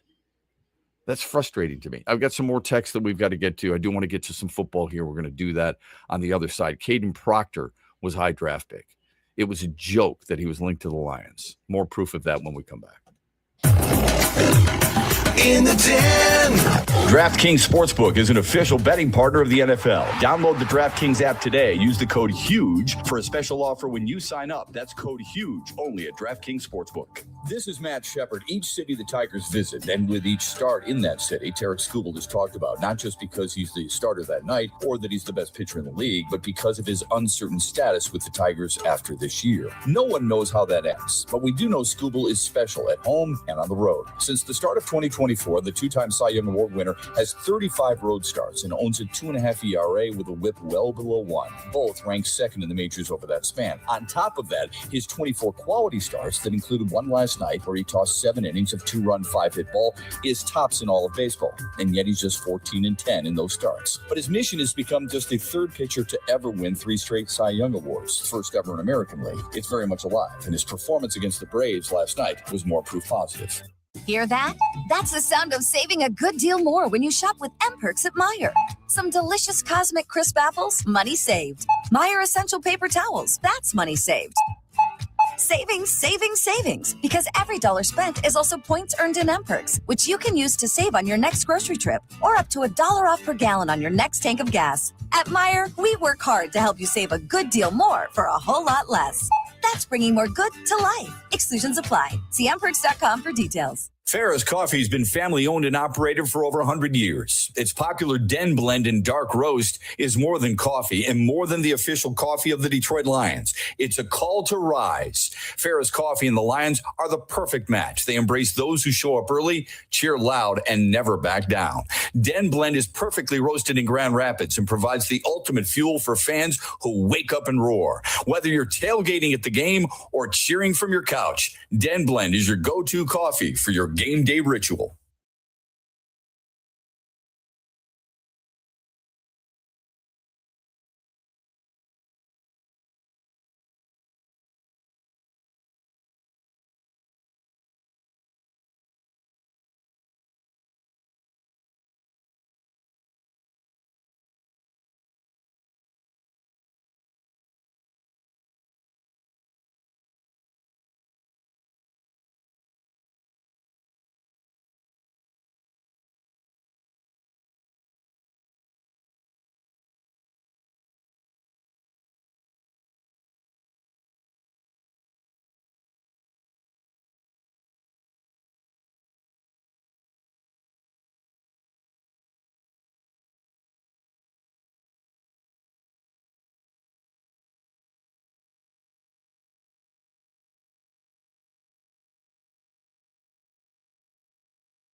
Really good basketball discussion all morning long. In case you missed it, the Tigers lost. A 93-mile-an-hour cutter from Kenley Jansen was deposited 397 feet by Matt Olson in the ninth. A walk-off two-run bomb that gives the Braves a Major League best 21 wins and pushes Detroit a game under 500. They have lost both games so far in Atlanta. They lost the series in Cincinnati, and they've got one more left against the Braves later on today. Framber Valdez will try and save things. Detroit has 7 blown leads from their bullpen, and Jansen has 3 blown saves. Meanwhile, other winners from last night's basketball action. The Rockets won in Los Angeles. Series is 3-2 LA. Cleveland had to come back to beat Toronto by 5. The Cavs lead the series 3-2. In hockey, Montreal beat Tampa 3-2. They're up by that same score of a series, and every game in that series has been by 1 goal. Pens and Flyers played scoreless hockey for 60 minutes. Cam York from the University of Michigan was the hero for Philly. He scored with 2.5 left in the extra session. 1-0 the final. Philly marches on. And Vegas beat Utah in overtime 5-4. Brett Howden scored his 3rd of the playoffs. The Golden Knights lead 3-2. The poll question, Mitch Lyons' wealth poll question. Which part of the Pistons' win was most encouraging? Was it the rebounding? Was it the energy? Was it the shooting?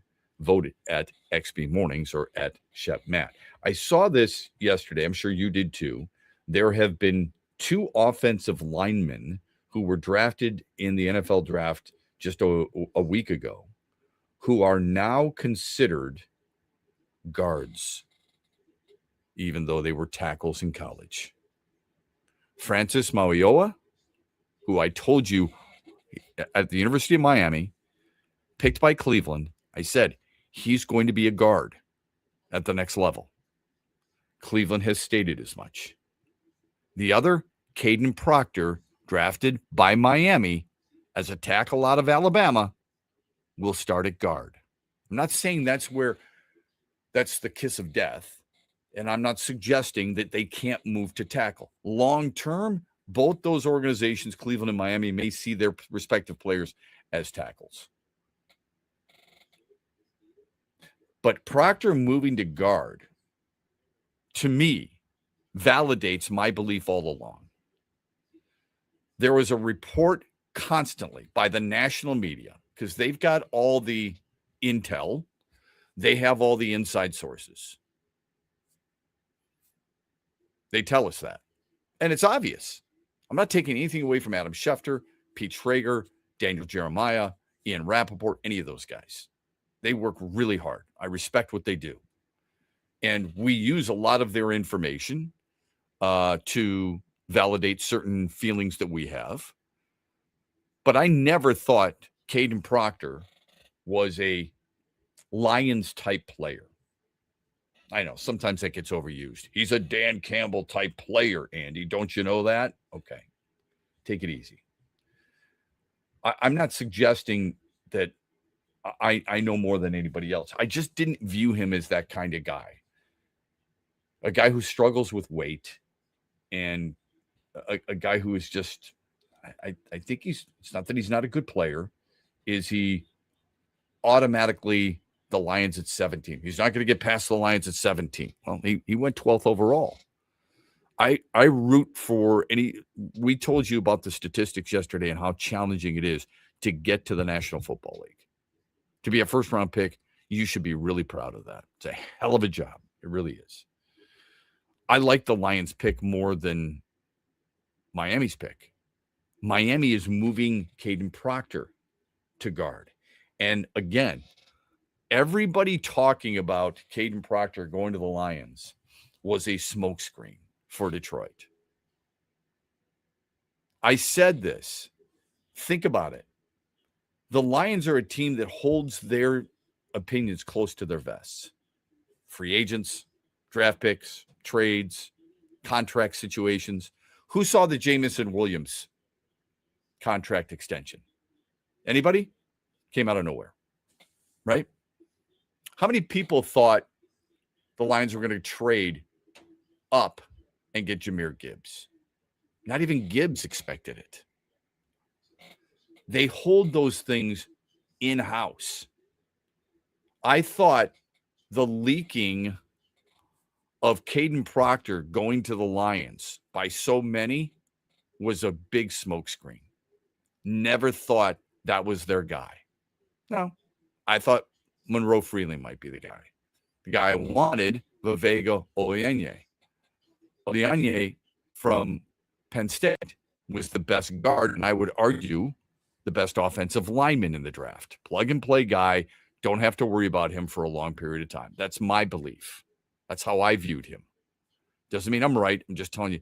So I'm gonna see how well he does for Baltimore compared to how well Francis Moyola does for Cleveland.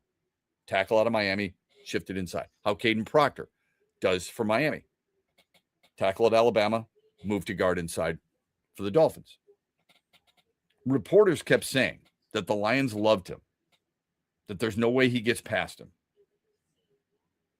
The Lions play the game and had everybody, I shouldn't say everybody, most people fooled. They got exactly what they wanted all along. Speaking of that, and football in general, ESPN had a very interesting column yesterday by their NFL Nation writers. And it's entitled Revisiting Most Impactful Draft Day Trade for 32 NFL Teams. This is all time. If I asked you the most significant NFL Draft Day trade by the Lions, what would it be?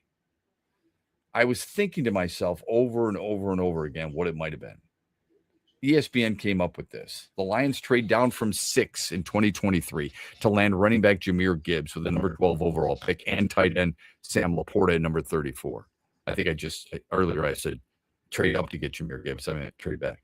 At the time, even Gibbs admitted he was shocked to be selected at 12. But, and by the way, everybody thought that was a reach. Everybody. What in the hell is Brad Holmes doing?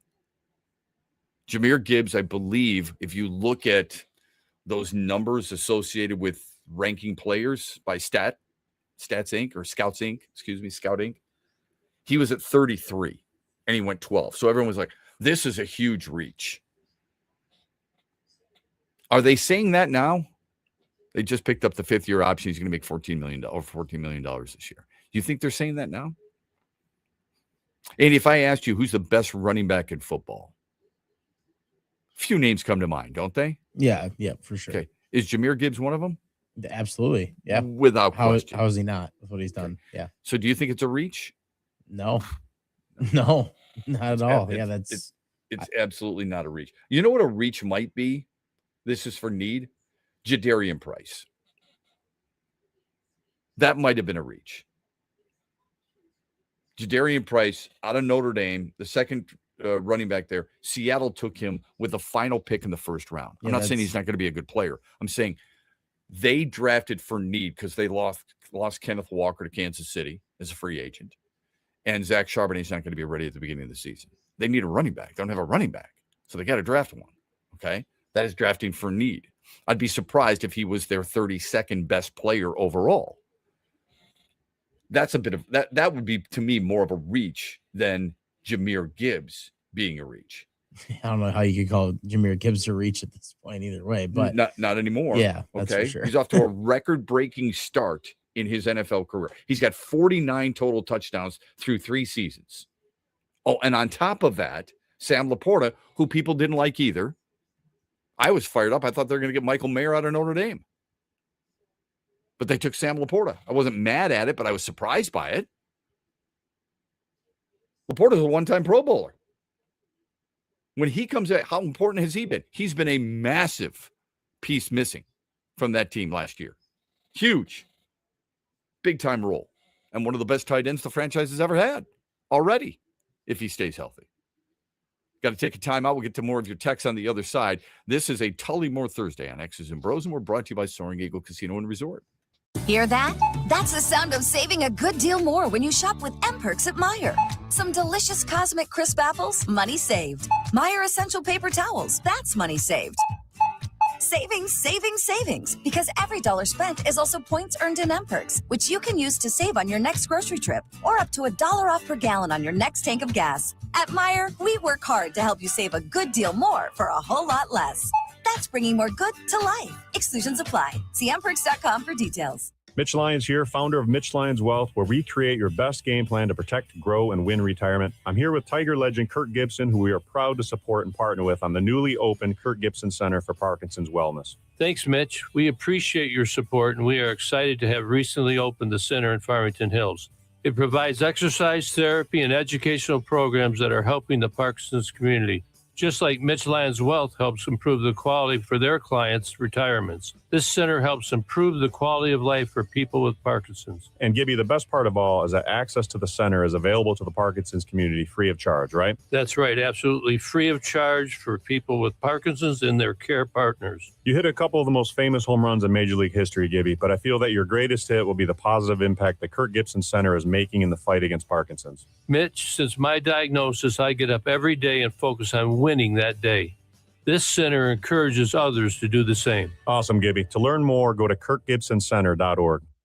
Where are you watching the Tigers this year? Superfly Hayes here for Detroit Sports Net. Sign up like the Ute Show did with the Detroit Sports Net Tigers Wings package. Subscription info at tigers.com and MLB.com.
Okay, a lot of things to get to before we move on here,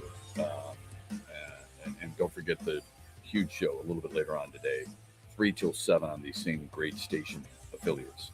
Welcome back, X's and Bros, Monday through Friday, 6 until 9. I'm Matt Shepard. Andy McDonald is with us as well. I want to get to some texts real quick. Got a number of them that I need to read. Shep, I'm not sold on Max Clark. I think Rayner will be a star, in my opinion. I think Clark will worry more about the fans' reaction in fairness to his own stupid Instagram post than hard to prove him wrong.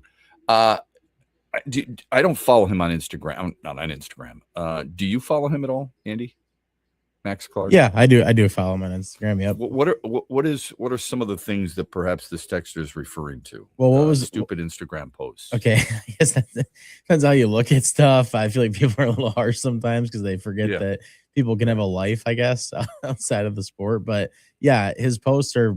I mean, I don't know. It seems to be a trendy thing to kind of just be posting like what you're doing in your everyday life and like a post now, and then just putting up like a one-word caption that doesn't, essentially really mean anything. But he kind of does that a lot where he just like, where he went to dinner, a couple pictures of him playing baseball, probably a picture of him and I believe his wife now. So yes. Yeah. So I think at least his fiance. I think they got married if I'm correct. But that's it's just stuff like that. It's not like it's anything. I haven't noticed him putting up anything dumb per se. I feel like he catches a little bit of a bad rap just because of some of the stuff he wears too, and they probably equate that to being dumb with this post. But I don't understand people's obsession. First of all, I don't get the whole this is where I'm going to dinner. I don't understand why I want to know that. I mean, to me, it's not a big deal. It feels like young people today just have to tell everybody what they're eating and what they're doing. You made a nice steak with asparagus and mashed potatoes. I don't care. It looks good. What do you want me to say? I mean, I'm jealous. I want one. I had a peanut butter and jelly today. Big deal. Okay. I'm trying to figure out what the importance is of that. But on the other hand, if that's the way it is, okay. Does that make it stupid? I mean, are you going to hold that against a kid because he's so young, he's up to date on what people do today, and you and I don't agree with it? He's a good baseball player, man. And by the way, he's a really good teammate. By all accounts, he's a really good teammate. You can think of a lot of things that players have done that are stupider than that. I can tell you that right now. Things that you are very glad he's not doing in the locker room or talking to the media or whatever, Yeah, it's to me very strange that people get caught up in certain things. I just it's weird to me. Anyway, let's see. Shep, a sell job on Proctor. Everyone knows the Lions love drafting Alabama players, especially in the top 20. They have 3 or 4 of them. Well, the Lions have drafted more Alabama players than any other school. 4. Is that a lot? In 6 years, I think it is. Yeah. Are they good players? I mean, do you think Jamison Williams is a good player? Yes. Do you think Brian Branch is a good player? Yes. Do you think Jahmyr Gibbs is a good player? Yeah. Hell yes. Terrion Arnold's not. Those are the 4 Alabama players Brad Holmes has drafted. But you're right. That's the belief. The belief is, you know what? This is a guy who drafts a lot of Alabama players. He's not afraid to move up in the draft. So put those 2 things together, and I'm going to insert him here. I'm glad they haven't. Shep, name 2 starters from that 92 Lions team that you'd replace 2 starters on the 26 Lions team. Ooh. They've been coming at you with these questions the last couple of days, huh? How about Tracy Scroggins, outside linebacker? Not bad, right? Ray Crockett. Those are needs, right? I forget who all the linemen were. I'll have to look that up. The obvious name would be Barry Sanders, but Jahmyr Gibbs is pretty good. I'm talking about what this team needs. It's an interesting question. I love it. How about this? Let's go off the board here. How about Mel Gray as a returner? He's one of the greatest returners of all time. What if I went, Ray Crockett would be good because it's a corner. Tracy Scroggins had like 8 sacks that year. Those are tough. Detroit's special teams unit is pretty good. So I wouldn't take Jason Hansen or who was the punter that year? Jim Arnold. They were both pretty good. I'll stick with Scroggins, who, by the way, played at Tulsa, and Ray Crockett. I love it. Thank you for that. Shep, Clark was posting a briefcase full of $100 bills and cigars. Wasn't that when he got drafted? Wasn't that a long time ago? Yeah, again, I don't like stay up to date on this guy's stuff like enough. So maybe I'll check really quick to see if there's something I'm missing there. But you know what? He's going to get, people will not let this go ever. This is what we do in sports. Maybe we do it in life. I don't know. Probably not. Like, we don't hold certain things against certain people in general. We don't. I mean, we don't say things about actors. We don't hold it against them, do we? How many people are thinking about Steve Kerr and some of the stupid stuff he said in his coaching career? Nobody. They're talking about rings. But we do it with certain young players because we think they need to be taught a lesson. Max Clark will probably never live down the appearance of a brat. He's not that, but that's the appearance that people get from him. His last 5 posts that I can see, besides the one that was like selling some of the stuff he's trying to sell, the last 5 posts were all him playing baseball, and there's 2 photos in those 5 posts of his wife. That's it. That's all I got. So I'm trying to figure out where this person's getting that from. The ones that I even told you about, where he put up pictures of his food or like kind of his daily life, he's driving his car or whatever. That was back on March 18th. So that's a long. It's interesting, isn't it? Jeremiah Love, who was drafted 3rd overall, when they asked him what he's going to do with his money, he said, "I'm going to give it to my financial advisor, and they're going to invest in it for me. But I am going to buy my parents a home and my dad a car." That gets very little play. But you know what we'll do? We'll talk about a guy who's got 12 cars. Right. Or we'll talk about a guy who's bought 5 houses. You know what I mean? Yeah. It's very strange how we are very selective. If we like a guy, we'll give him credit for that stuff. If we don't like a guy, we'll wait, and then we'll find something wrong with it. Max Clark, I think, is one of those kids who is never going to live down the spring training performances or the spring training appearance where he's got multiple diamond chains. No big deal if fill in the blank. A wide receiver wears it during a game where it could get yanked off his neck. How come nobody says that about Jackson Dart? Yeah, seriously. I'm just wondering. It's right there. The take if people want to, yeah. Yeah, cocky or confident. Showboat or excitement and enthusiasm. What's the difference?